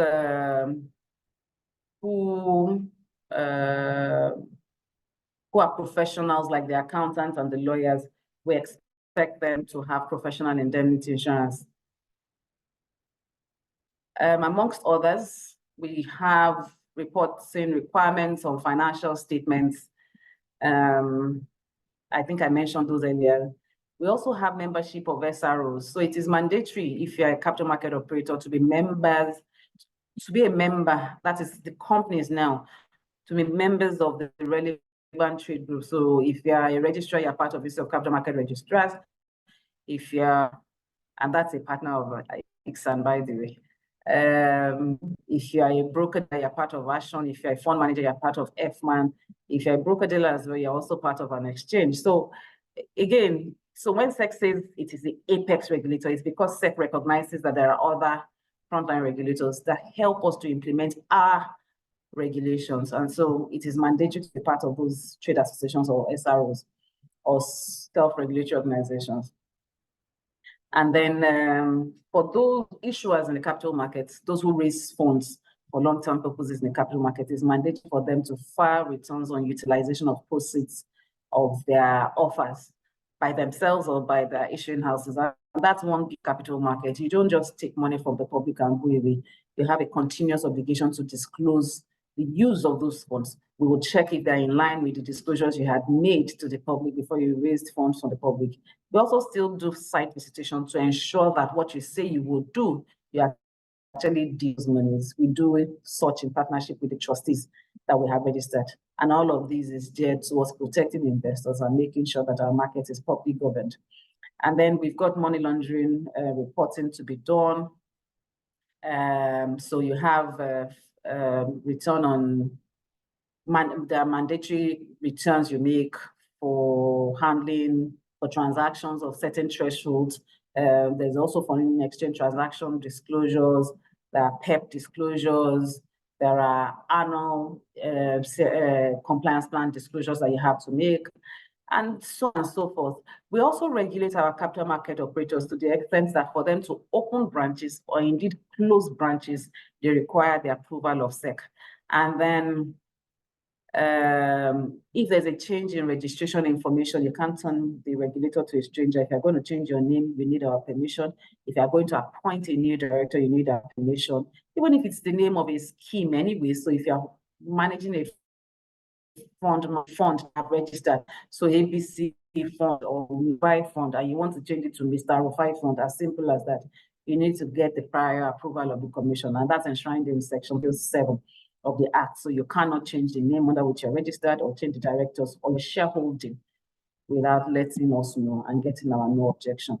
And certain other requirements include separation of your funds from clients' funds. You cannot have the same account into which you put your clients' funds and your own operational funds. It's not done. In fact, it's actually described as a crime in the Investments and Securities Act, for which you can be prosecuted, although it has an option of fine. But I mean, what is it for a convict anyway? So whether you're convicted with a fine or you're convicted without a fine, a convict is a convict. So you want to even avoid things that's of such nature. And then, yeah, so we know that compliance can be costly, no doubt about it.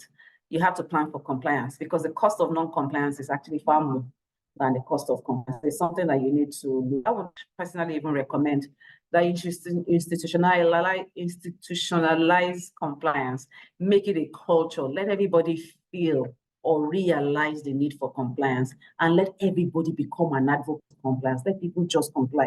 And when we talk about compliance, I like the analogy of Mr. Osawe, who said there's mandatory and there's voluntary. So whether it is mandatory compliance you're doing, which is the kind that we will require, or voluntary compliance, which has to do with you complying with the policies that your board has approved, for instance, your internal policies. And let it not surprise you, when SEC goes out for inspection of capital market operators, we actually even check for compliance with your own policies. So for instance, your budget, if you have a budget for the year, and I look at your budget for 3 years and I see that you're not even working in tandem with that budget, or you set targets and you're not going in line with those targets, or you have a 2-year, 3-year plan, and what you're doing does not even go in line with the strategy, I knock you off. I say you're a high-risk entity because you can't even go with your own plan.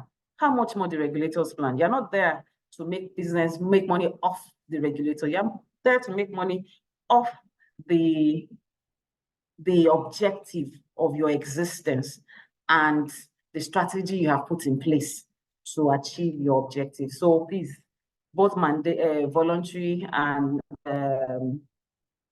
obligatory compliance are important to all of you. What else shall I say? So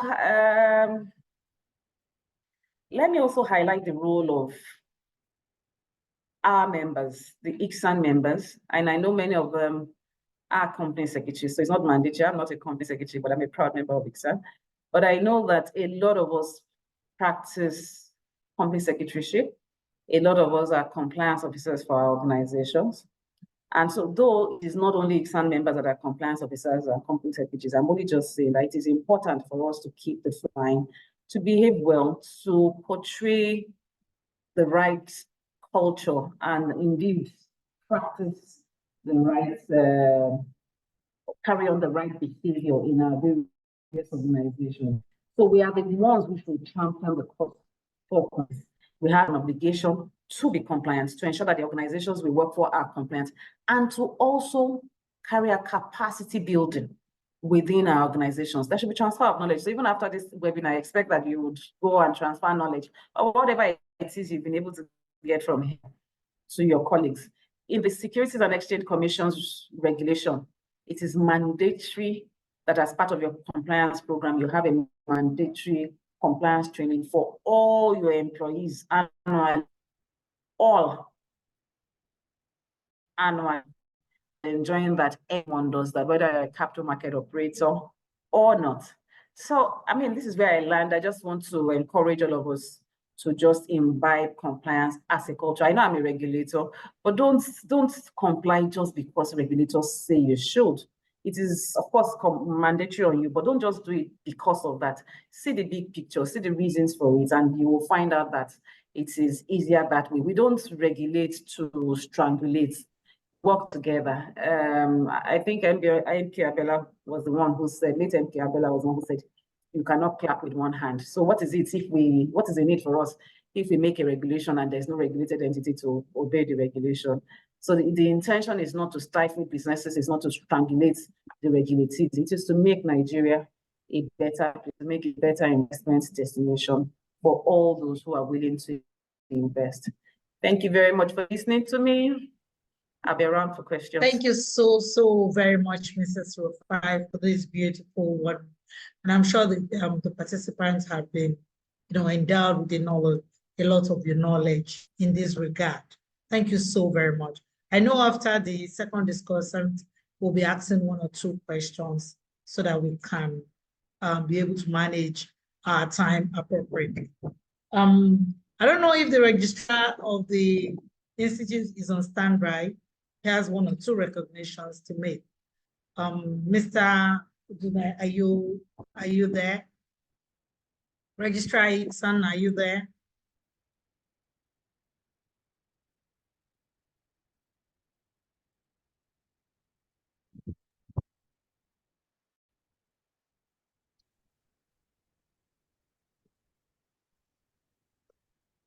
Well, moderator, I think we should carry on. I think sorry, Doctor, I'll take it from here. Let me recognize the following persons. Mrs. Benedicta Shadari, FCIS. She is the council member of the Institute. Our secretary, Mr. Francis Olawale, FCIS, is also on this call. Mrs. Jacqueline Odiadi, FCIS, the council member. Past President, Mr. Bodiaye, FCIS. Mrs. Nkechi Onyaso, FCIS. Thank you for joining us on this call today.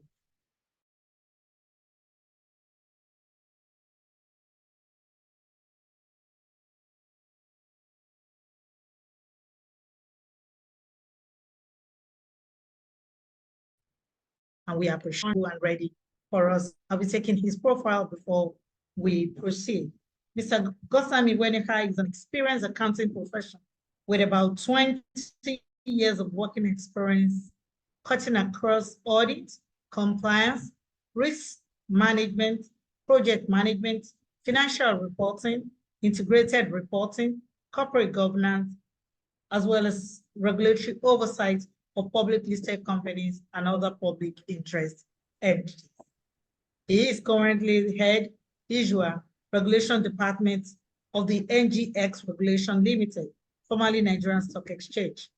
Mr. Gostam is a fellow of the Institute of Chartered Accountants of Nigerian, ICAN, a fellow of the Association of Chartered Certified Accountants, SCAA, member of the Chartered Institute of Taxation of Nigeria, CITN, Chartered Institute of Stockbrokers, CIS, Certified Forensic Accountant of Nigeria, CFAN, the Institute of Chartered Secretaries and Administrators of Nigeria, ICSAN, the Institute of Capital Market Registrars, ICMR, and the Society for Corporate Governance, SCGN.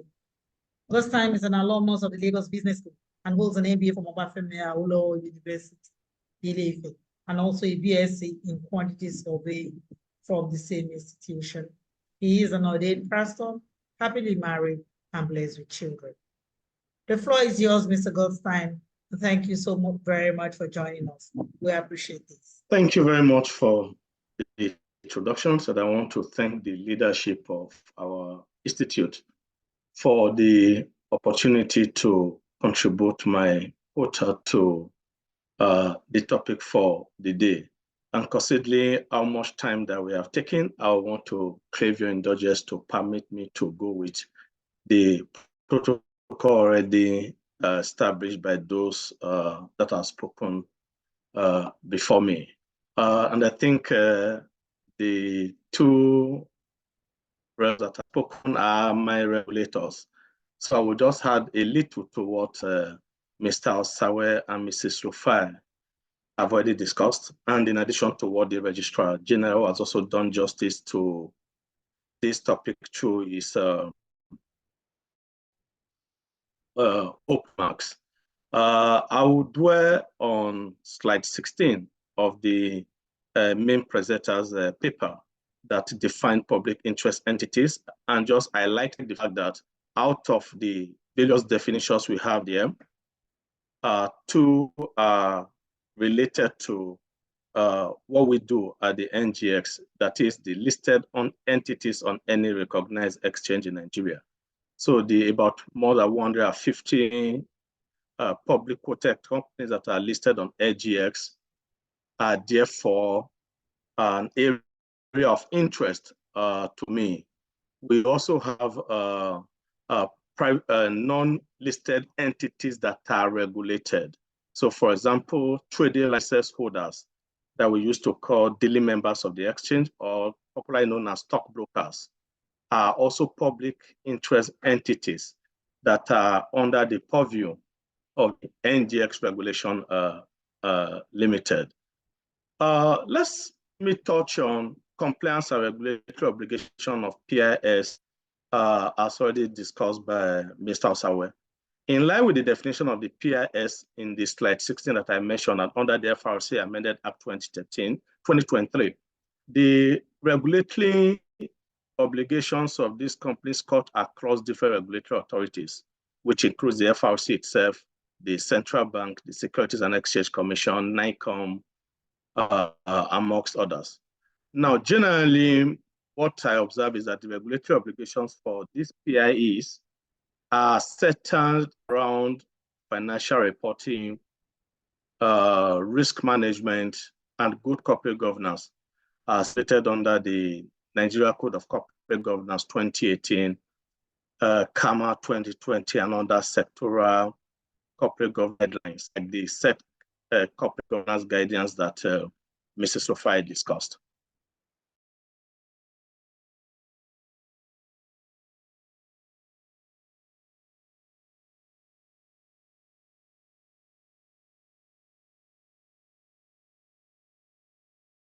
Now, let me then come home and look at compliance obligation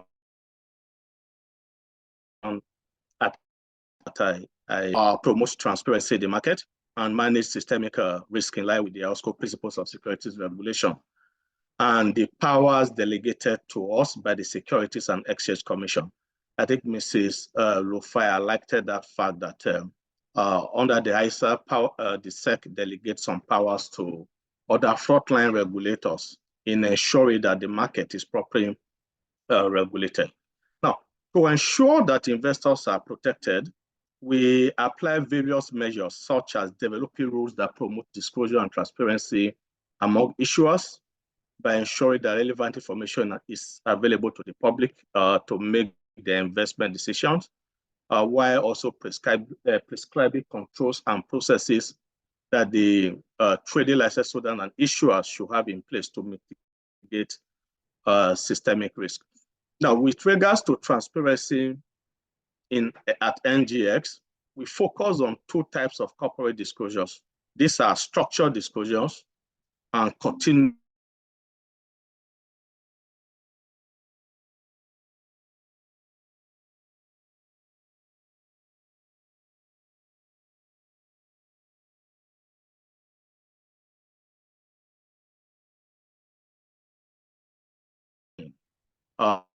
such as financial statements, audited and quarterly, sustainability reports, corporate governance report, and amongst others.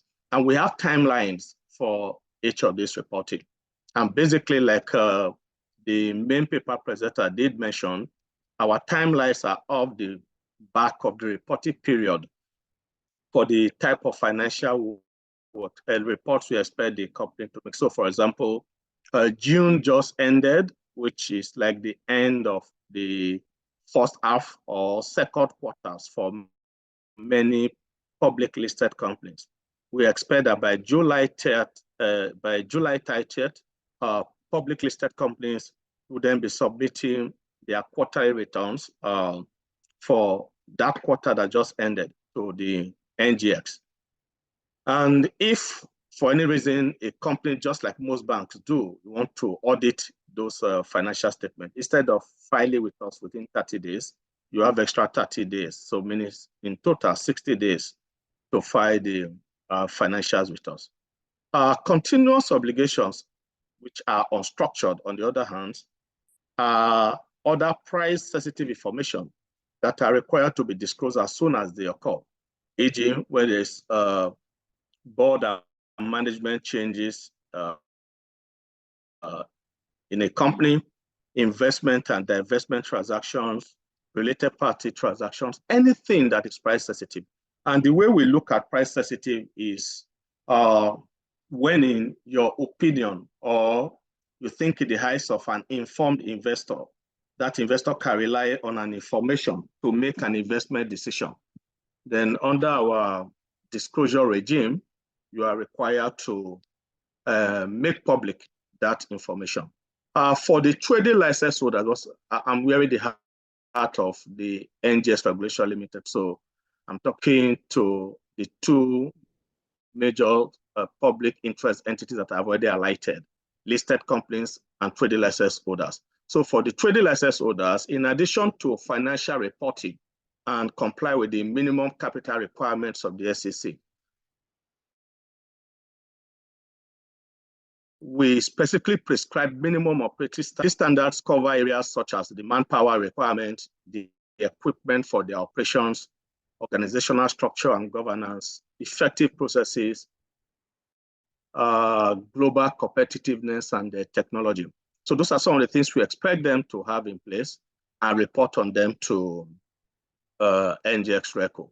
Now, let's look at examining compliance of public entities with regulation. One of the major ways of assessing compliance by regulated entities at the NGX, like I earlier mentioned, is filing of financial statement and regulatory reports. Late filing of financial statement raises certain red flags as to the continuous compliance of the company with other regulatory requirements, particularly, for example, holders.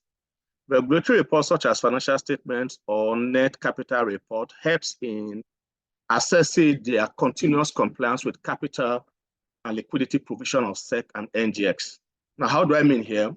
The SEC has a stipulated requirement for trading license holders. So if you don't file a report with us, it's difficult for us to assess your continuous compliance with those requirements. So from those reports they file with us, we can do an assessment of their capital adequacy, of their liquidity adequacy, and all that to ensure that they're in compliance with the SEC requirement. For issuers, that is the listed companies, the investing public can assess the financial performance of the company and decide whether to buy, sell, or hold their investment in the company. So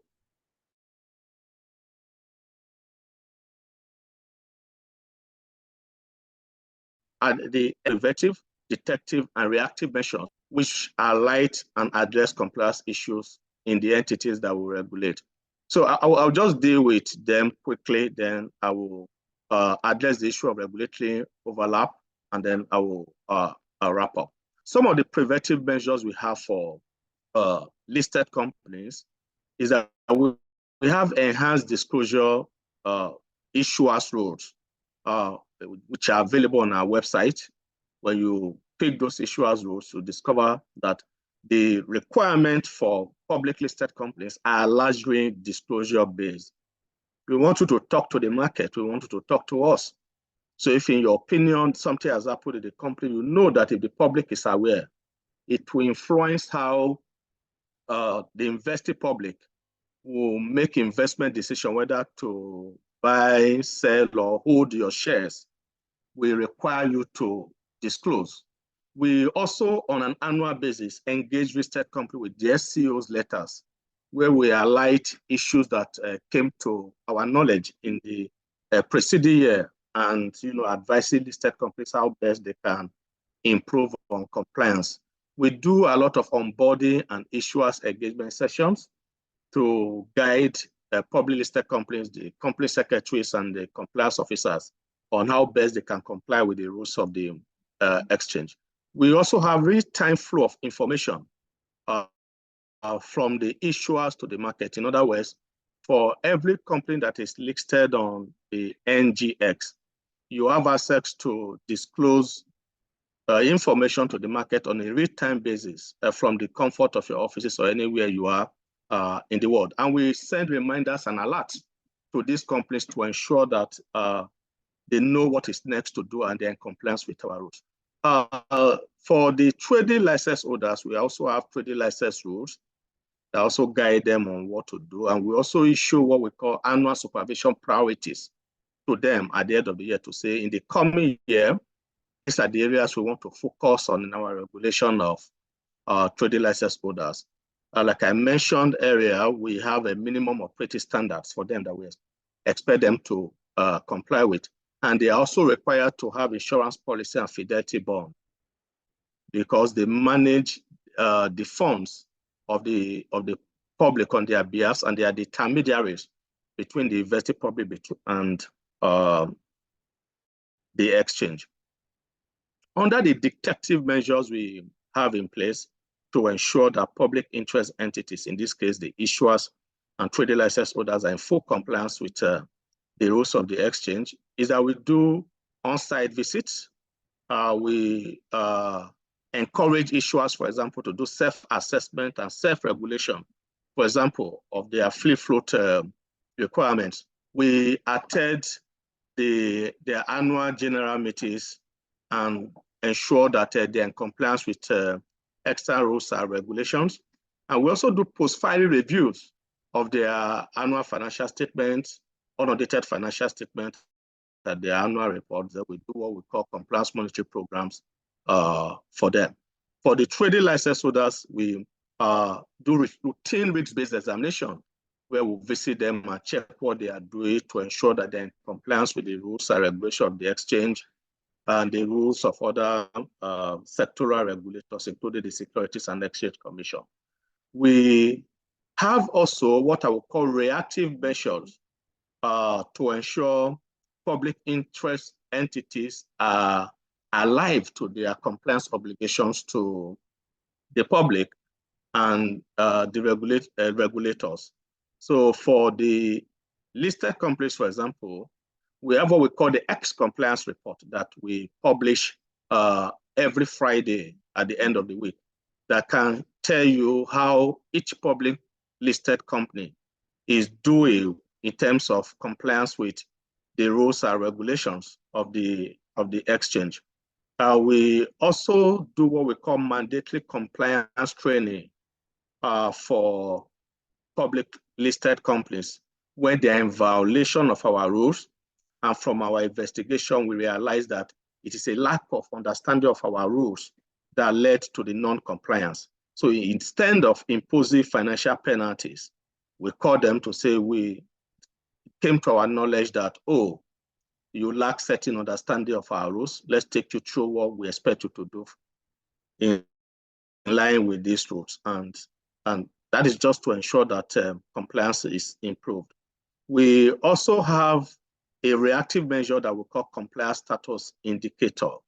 What this does is that if you are not in full compliance with our rules as a listed company, we'll mark your security on all our trading platform with a code that shows the level of your non-compliance with our rules. So for those of you that are familiar with the ticker tape of the exchange that shows the companies that are listed on the exchange, the price, their traded price on each day, you'll notice that some companies will have a 3-alphabet code.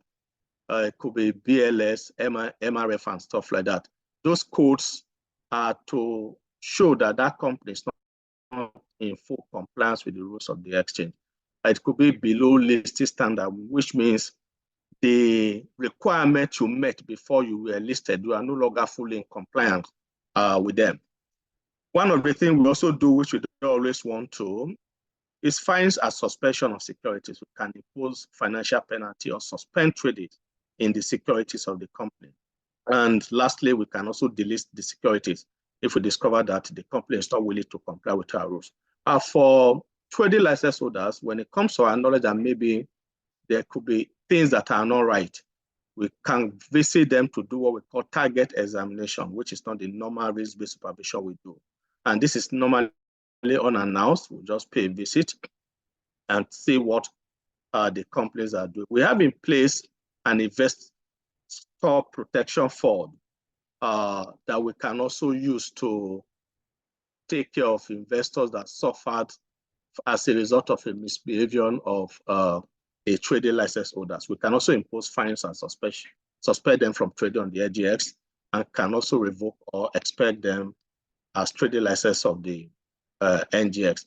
Now, for the two of them, I mean the listed companies and the trading license holders, we do continuous amendment of the rules that govern how they operate. And on a regular basis, we issue new rules to ensure that we are addressing new developments in the market and our operations are globally competitive. To wrap up my contribution to today's discussion by raising the issue about regulatory overlap. We discovered that with the growing interconnectedness within the economy, more companies and regulators are having to report to multiple regulators, thereby creating the issue of regulatory overlap. So one of the initiatives we introduced in the capital market, and this was led by the Securities and Exchange Commission, was to manage some of this. To manage some of this overlap was the streamlining of some of the listings requirements between NGX and SEC to avoid duplication of filing by issuers and reduce regulatory burden and the time to market for a transaction. At the time, the reported timeline for financial reporting, for example, between the SEC and the NGX were different, and we observed that this was creating some sort of burdens to public listed companies.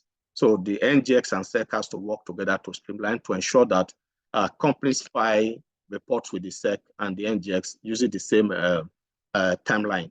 Another area that we have also done some level of streamlining, amongst regulators, was the introduction of the National Code of Corporate Governance 2018. Prior to when it was introduced, like Mrs. Sofia did mention, you discover that most of the sectoral regulators, they have their own code of corporate governance. But the NCCG 2018 was developed in collaboration with the major regulators in the financial sector and other stakeholders.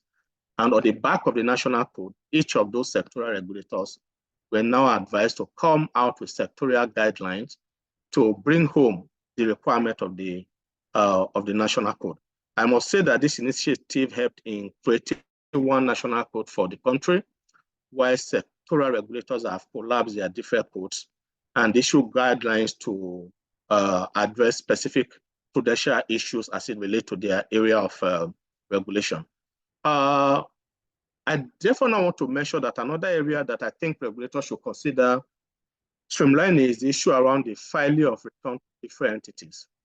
I think regulators should be able to come together and decide on a central filing portal where each regulator can independently assess filings by regulated entities and reduce the burden of having to submit to different regulators. For companies that are listed entities, for example, they have an obligation to make disclosure within specific timelines to the NGX. And because we're a market and players in the market, rely on timely information to make investment decision and go with global trend and all that, you discover that for us, we want compliance with financial filings to happen as quickly as possible.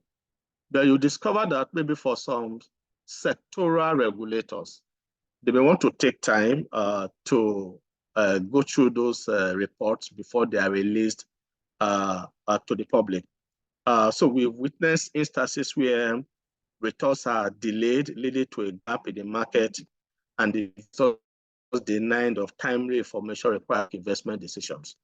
It's our view that regulators can work together to ensure there's a central portal where filings can be done. The investor can have access to those reports, and other sectoral regulators can also have access to them, and the market can move faster here, thereby enhancing the development of the economy. I must say that for us, this regulatory compliance requirement or compliance obligations, we don't see them as things that that should be a burden on issuers and trading license holder. The need for this requirement is just to ensure that every player in the market, play by the rule. Because if you leave the market open and there are no rules and regulations that people are to comply with, it will become like permit my language, maybe a jacka market where anyone can do whatever they like. And this will erode confidence in the market. And where there's erosion of confidence, the market will be affected, the economy will largely be affected. And which is why, like I mentioned earlier, in enforcing this compliance, we don't just, jump to imposing financial penalties, suspension of trade or suspension of trading license holders. We do a root cause analysis of what has led to this non-compliance. And if we discover there's a lack of knowledge or a proper understanding of our rules, we do a lot of trainings, a lot of awareness creation of our rules. And indeed, in our rulemaking process, we expose them to ensure that the public makes some input before they become effective. I will appear for lack of time to take questions as we continue with the discussion. Thank you very much. Thank you so very much, Mr. Winikai, for that beautiful one, and sincerely really on point with time. I've asked participants to drop questions if they have any for us in the chat box. If you have any question, you can please raise your hand. But for the benefit of others, there was a question that was dropped in this chat box for Mrs. Rufai, which she has answered, but I would like to read it out and also read her response so that other participants can also benefit from this. The question goes does it mean that it has become obligatory for trustees to also register with SEC for compliance purposes? And her answer to this was, trustees that carry out activities in the capital market must register with SEC. So that answers the question for the purpose of others who didn't read the chat box. But at this point in time, we'll go to question and answer for our two discussants to be able to answer these questions. Participants, we encourage you to kindly ask questions from our discussants this afternoon. Okay, I have Mr. Bodiaye. His hand is also up. Mr. Ayeku, the floor is yours. Okay, thank you, and good afternoon to our discussants, Mrs. Rufai and Mr. Gosthein Winikai. Both of them made a very valid point, which is in line with what we have been saying in the market. They are operators, and those companies that they are regulating have been shouting or wanting. That is coming together, having an alignment, so as to make reporting faster, smoother, and less burdensome on companies.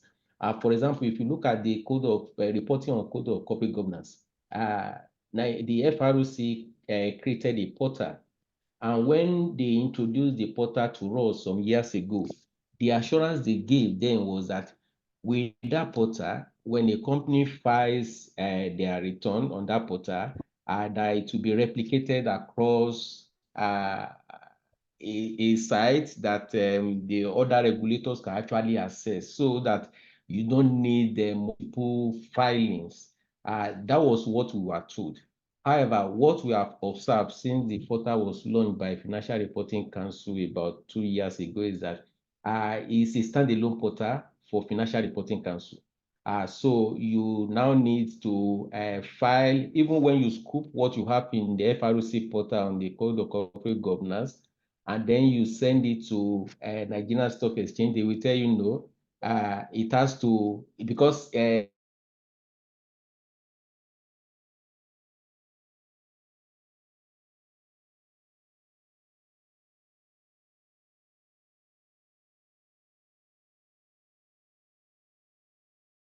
what you can scoop. And in fact, it wasn't the situation. SEC requires that you file your corporate governance report in January. And then FROC requires that you file by 90 days. So we asked the question, the corporate governance filing, the mandatory type. So we are expecting that we should have a uniform template that will be used by all regulators. That is one, uniform template. Two, it should be centrally filed in such a way that all regulators can assess the response, because we are talking of the same company. You are asking the same question. Why asking each company now to respond 3 times, to provide the same information 3 times? So it's a bit of a burden, and we encourage, and I'm happy when Mrs. Rufai said that they are working on harmonizing this template. It is my expectation that it will be done before the end of this year, not next year, so that the filing, let's make it the same, to fall within the same time. If you are to file your audited accounts 90 days after the year end, the filing can also come with it 90 days before the year end, so that there is an alignment as to the timing. Also, the regulator should be able to use a portal. If they want to use that of Financial Reporting Council, good. So that the filing is done once, and then you don't burden people with this multiple filings. So I will appreciate if there could be confirmation that all what we are saying will be concluded, so that they can go back home to their offices and say, we got this information, we want alignment on timing to be uniform, the same portal to be used at the same time, so that things will be better for both the regulators and also the regulated entities. Thank you so very much, sir. Thank you, sir. Any other question, contribution, so that we can move on at this point in time? If there's none, I don't see any hands up, but I don't see any question in the chat. So it goes to say that every delegate in this room have a better understanding of, from the discussion of the chairman of today, the speaker, and our 2 discussants. Thank you so very much for this. And in the light of no other question, I think I'll be moving on to the next point on the agenda, which is the presentation of plaques to our discussants, the chairman of the today's program, as well as the keynote speaker, in as much as I can no longer see the chairman on the seat, and the keynote speaker has also stepped aside for another duty. I'll be calling on the president of the institute, Mrs. Fumi Ekuja, to present the plaque for the RG, Corporate Affairs Commission.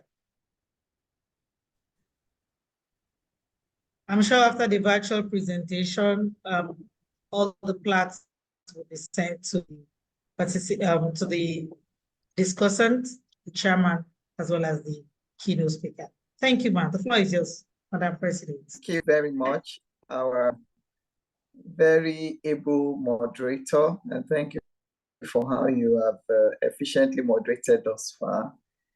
Okay, I am pleased and delighted to be performing this task to a very, very worthy personality in the person of our chairman of today's roundtable on corporate governance, Mr. Hussaini Ishaq Magaji, SAN. Like I mentioned during my opening remarks, the RG has indeed demonstrated a very remarkable willingness to continue the age-long tradition of collaborative efforts between ICSAN and the CAC with a view to continuing to promote the ideals of good corporate governance. And it gives me great pleasure to also note that the RG was able to step in, perform his role during this program, and then step out because he had really informed me of the huge appointments, other engagements he had for the day. So we really do appreciate his taking time to set the right tone for this roundtable. You would see that even the first, the keynote speaker kept referring copiously to his opening remarks as the chairman. That speaks to the depth of quality of what he presented to us today. So once again, on behalf of the Governing Council and the entire members of the Institute of Chartered Secretaries and Administrators of Nigeria, ICSAN, I delightedly present this e-plaque, the physical copy of which would be presented and delivered to the RG of the Corporate Affairs Commission in his office here in Abuja. So on behalf of all of us at ICSAN, we thank you, RG, for performing the role of chairman at the Roundtable on Corporate Governance 2024. Thank you very much. That'll be all from me, Madam Moderator. Thank you. Thank you so very much, the President. We appreciate that. Thank you, ma'am. Next online is I'll be calling on Dr. Adeyinka Azan, the Chairman, Corporate Governance and Capacity Building Committee of ICSAN, to present the plaque to the keynote speaker, Mr. Titus Osawe. Doctor, over to you, sir. Yes, thank you very much, our able moderator. I'd like to appreciate Mr. Titus Osawe. Out of his tight schedule, he's been able to create time for us. He spoke to me very early this morning to explain his constraints, which is quite understandable. I like to appreciate him for the thought-provoking and very stimulating presentation. Quite a number of questions had been asked even before, whilst we were putting this program together. Quite a number of some practitioners are not even aware what are the entities that are public interest entities. As a matter of fact, in putting the topic together, we had a bit of a challenge. Part of the thoughts were that in ICSAN, when we organize our roundtable on corporate governance, we are usually focused on corporate organizations, and as opposed to dealing with public interest and dealing with interest entity and their compliance obligation. And when we thought of who to be the speaker, it was no other person than a representative of the Financial Reporting Council, which we regard usually as the super regulators. And if you notice the way we have put together the speakers and the discussant, you will know quite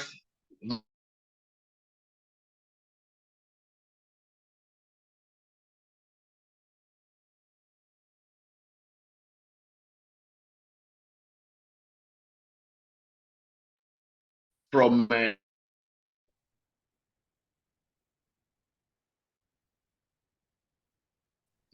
in our organizations, like Mrs. Fai also mentioned, that as company secretary, as practitioners, it should be a continuous affair in terms of capacity development with our colleagues. And I'm sure that all of these are things we as participants in this program have taken away.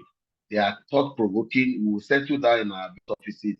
The paper presented by Mr. Titus Sawe will be disseminated to every participant so that at our own time we can do a review and then see how we can actually put this into practice and go along. I would like to use this opportunity to say thank you to you, Mr. Titus Sawe, even though he's not here, but I'm sure he will get the message. It's my pleasure and a privilege to present this plaque to you on behalf of the Institute. Thank you so much. Thank you so very much, Doctor. We appreciate this. The next on the list is the Honorary Treasurer, Mr. Francis Olawale, to present the plaque to Ms. Afsa Rufai, our first person today.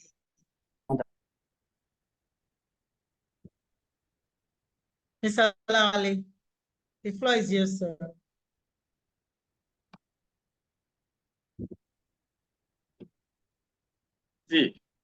Okay, good afternoon. Thank you. Apologies for that. I've been trying to get the attention of the IT in the last 10 minutes or thereabouts on mute. Thank you. Good afternoon, everyone. Permit me to just quickly tender an apology. I played into the call. I was airborne. I joined as soon as I landed. And I also want to congratulate the president and the committee that has put this together for a very successful and impactful session. I must also admit that I've learned quite a lot.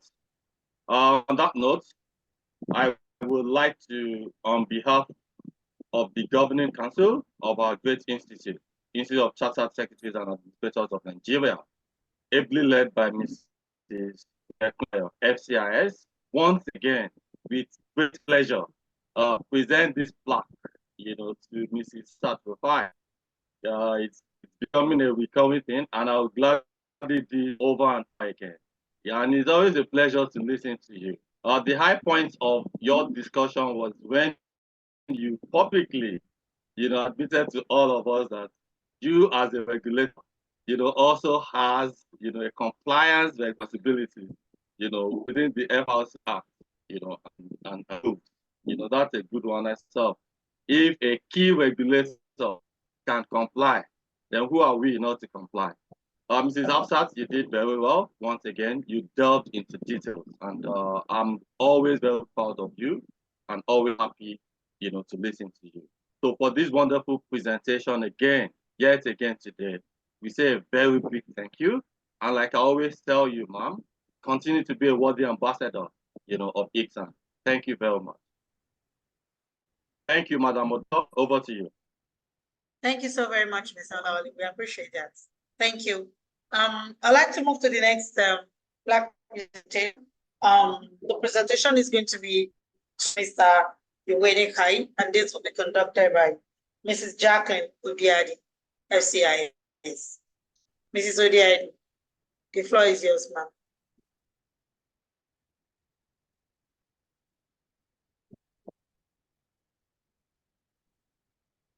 Okay, Mrs. good. Jacqueline, ITM, can you please unmute? Can you hear me now? Thank you. Okay, thank you very much. Yes, we can. For the opportunity, for the privilege of presenting this plaque to Mr. God's Time Wenekai.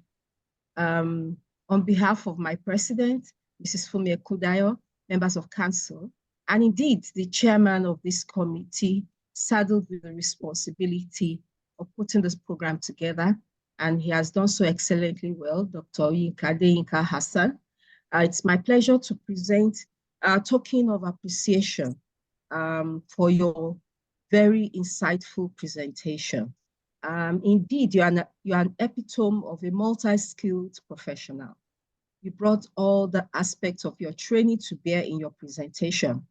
It is delightful to know that you have compliance status indicators for companies to show their level of compliance, and also to for your knowledge sharing, to know that PIEs, that is public interest entities, are not excluded from these compliance requirements.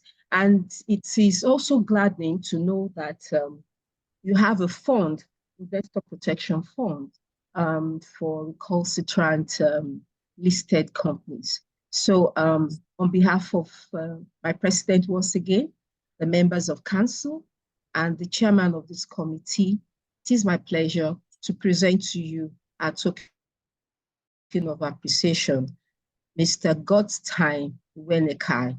And I'm sure with your wonderful presentation, we will soon refer to you as a doctor or a professor of compliance regulations.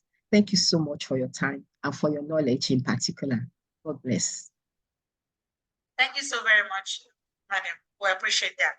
Before I move on to the last presentation, let me recognize the presence of Mr. Adele Tokunde, FCIS, is also a council member of the Institute of Charter Secretaries and Administrators of Nigeria. Thank you so very much, sir, for being on this call. We appreciate you. The next and on this presentation is to be conducted by the Vice President of the Institute, Mrs. Uto Ukpana, and this is going to be presented to the moderator. Thank you, Mrs. Ukpana. The floor is yours, ma'am. Good afternoon, everyone. It's been 2.5 hours of very intense discussions, moving almost to 3 hours, and we're still very much engaged. So let me join Madam President and other colleagues on council to also register my appreciation. This has been a very engaging session, I must say, very informative for me and for all others who whose entities are designated PIEs, and just to have the regulators really handhold us through a lot of things. The session today really has been quite useful and engaging, and many thanks to the moderator for connecting the dots together today. And so I'm presenting on behalf of the Governing Institute of the Governing Council of our Institute. I present this plaque to Mrs. Adefowoke Ayoponle, ACIS. You've done an exceptional job in moderating this session. And so thank you very much. And on behalf of the Governing Council, I present this plaque to you. Thank you. And we will call you in the future for other sessions. You have kept us really, focused on all the conversations and timely connecting of the dots. So thank you very much. Thank you so very much, ma'am. We appreciate this. Thank you, ma'am. I'll move forward now to the next agenda, to the next item agenda, which is the vote of thanks. And same will be conducted by the Vice President of the Institute, Mrs. Uto Ukpana, FCI, as is in the tradition of the Institute for her to do the vote of thanks. Thank you, ma'am. The floor is yours. Thank you, Mrs. Ayoponle, and well done. I want to urge everyone to give virtual claps and appreciation to everyone, to you, our participants, to the chairman, to the keynote speaker, to our discussants, and to our moderator. Indeed, please assist me by giving your virtual claps as I give the vote of thanks. And so on behalf of the Governing Council of the Institute of Chartered Secretaries and Administrators of Nigeria, I want to, ably led by our President and Chairman of Council, Mrs. Fumi Ekundayo, FCIS, I want to express our immense appreciation. As it's like being a classroom, and even though we've done almost 3 hours, see that people are still connected online. Not many have dropped off. And so it means that the information that has been shared during today's interaction has not only great insights, nuggets of wisdom, but very useful. And this is why a lot of our programs are created, rated to ensure that as governor nationals, we're well equipped. And so to everyone, thank you very much. Permit me to just member council who joined and on our HT, Mr. Sizolawale, FCIS, PP Bodeaye, FCIS, PP Olatunde Busari, FCIS. I think he joined briefly and went off. Veteran Elder Dele Togunde, FCIS. Dr. Deyinka Hassan, who wears 2 caps today as the chairman of the committee that put this together. Mrs. Nkechi Oyeso, FCIS. Mrs. Jacqueline Odiadi, FCIS. Ms. Benedicta Shadare, FCIS. Mr. Tonio Koma, FCIS. Also to our registrar CEO and all the team at ICSAN who do the heavy lifting behind the scenes. Thank you very much. A big thank you to our chairman. When the president gave her opening remarks, she noted how we were warmly welcomed during our stakeholder engagement visits in Abuja. And we felt that we were at home at the CAC. So to Mr. Hussein Ishaq Magaji, SAN, the RG of the CAC, who chaired this occasion today, a very big thank you to you, Leonard Silk. Thank you for showing leadership, because the CAC is the custodian of all incorporated entities in Nigeria. And your presence today has lent immense weight. And you didn't just join at the beginning.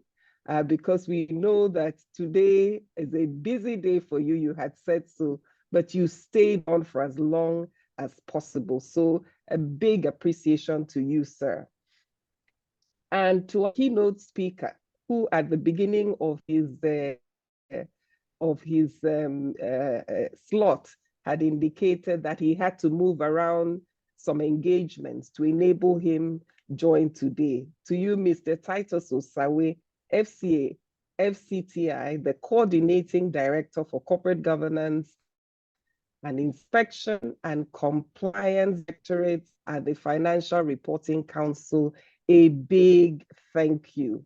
Giving us insights into how the act and how it impacts entities has really, really been valuable.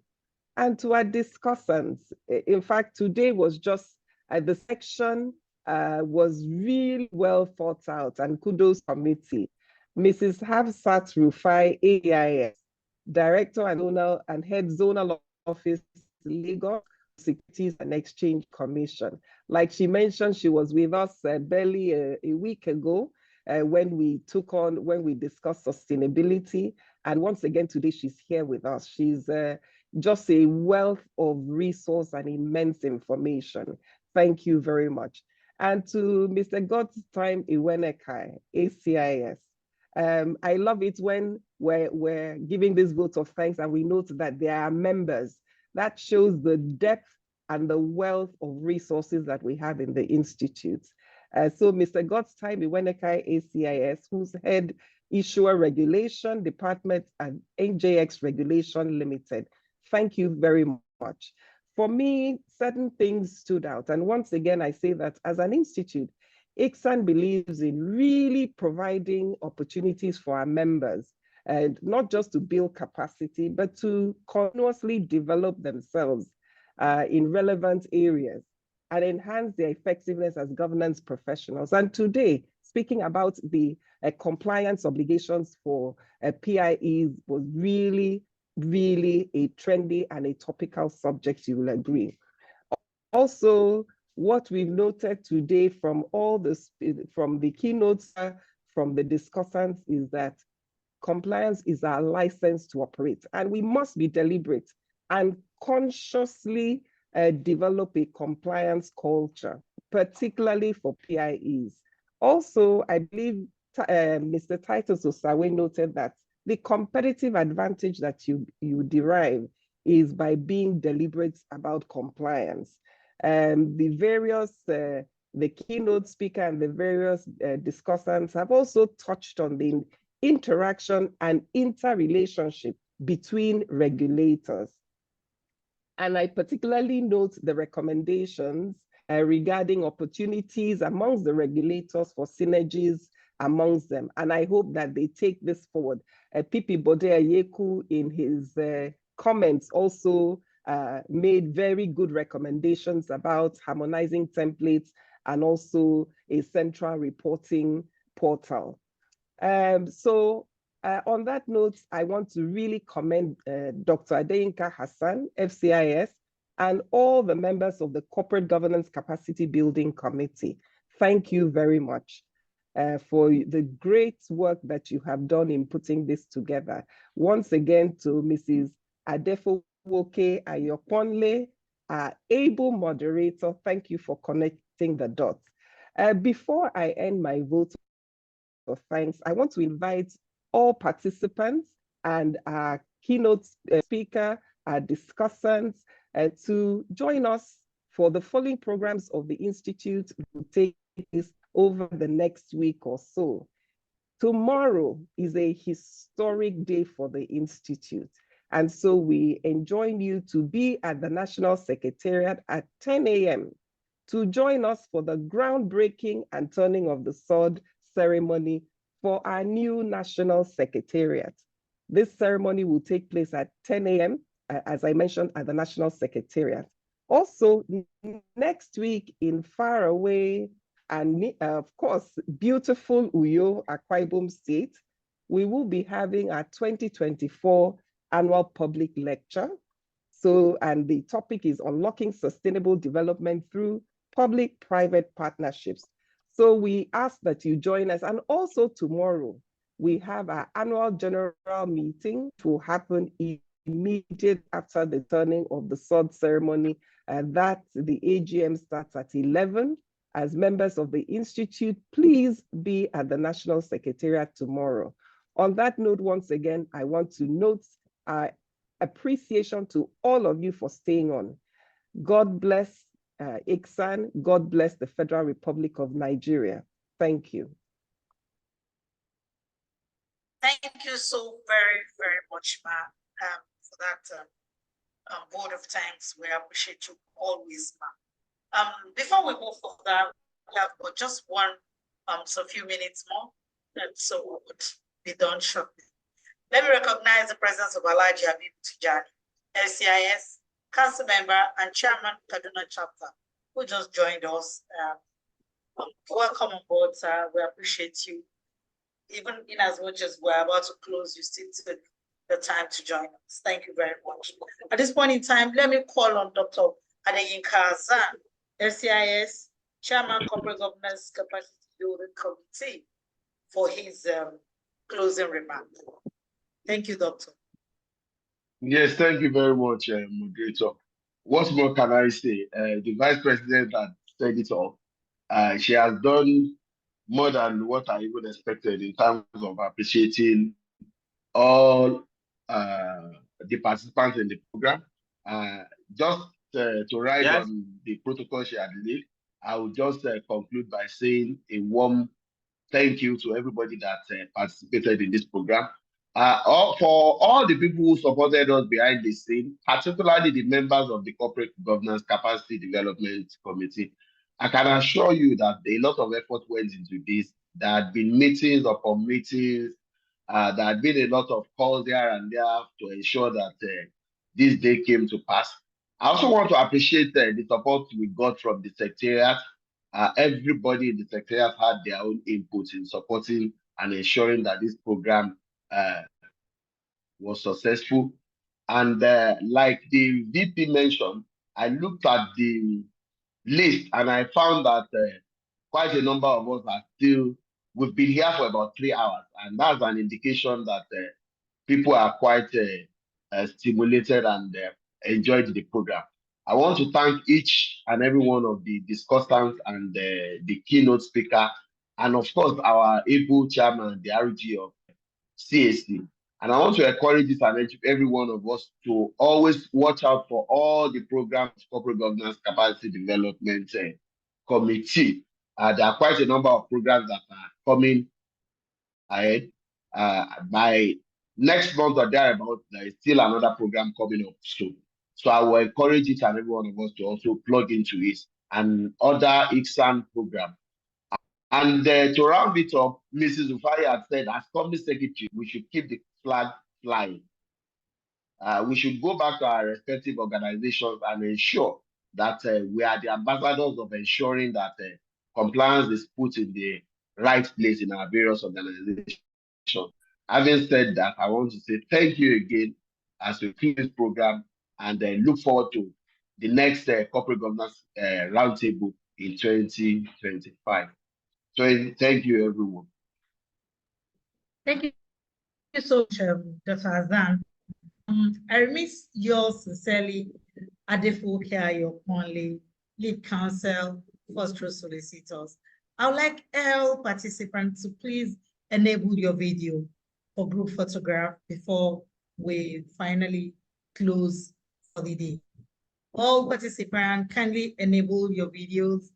Everyone, we encourage you to enable your video for group photographs. Thank you. We're waiting for you to enable the videos. Kindly enable your video so that we can take group photographs at this point in time.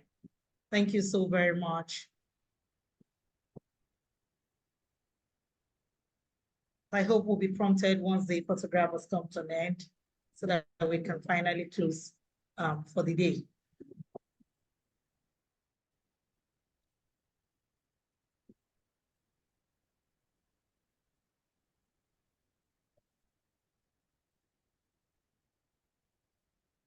Thank you very, very much. We appreciate you for this. We can permission the President of the Institute of Charter Secretaries and Administrators of Nigeria. This event is an end. We appreciate you for your time and we wish you best of luck and hope to see you soon. Thank you very much and have a beautiful afternoon. Thank you.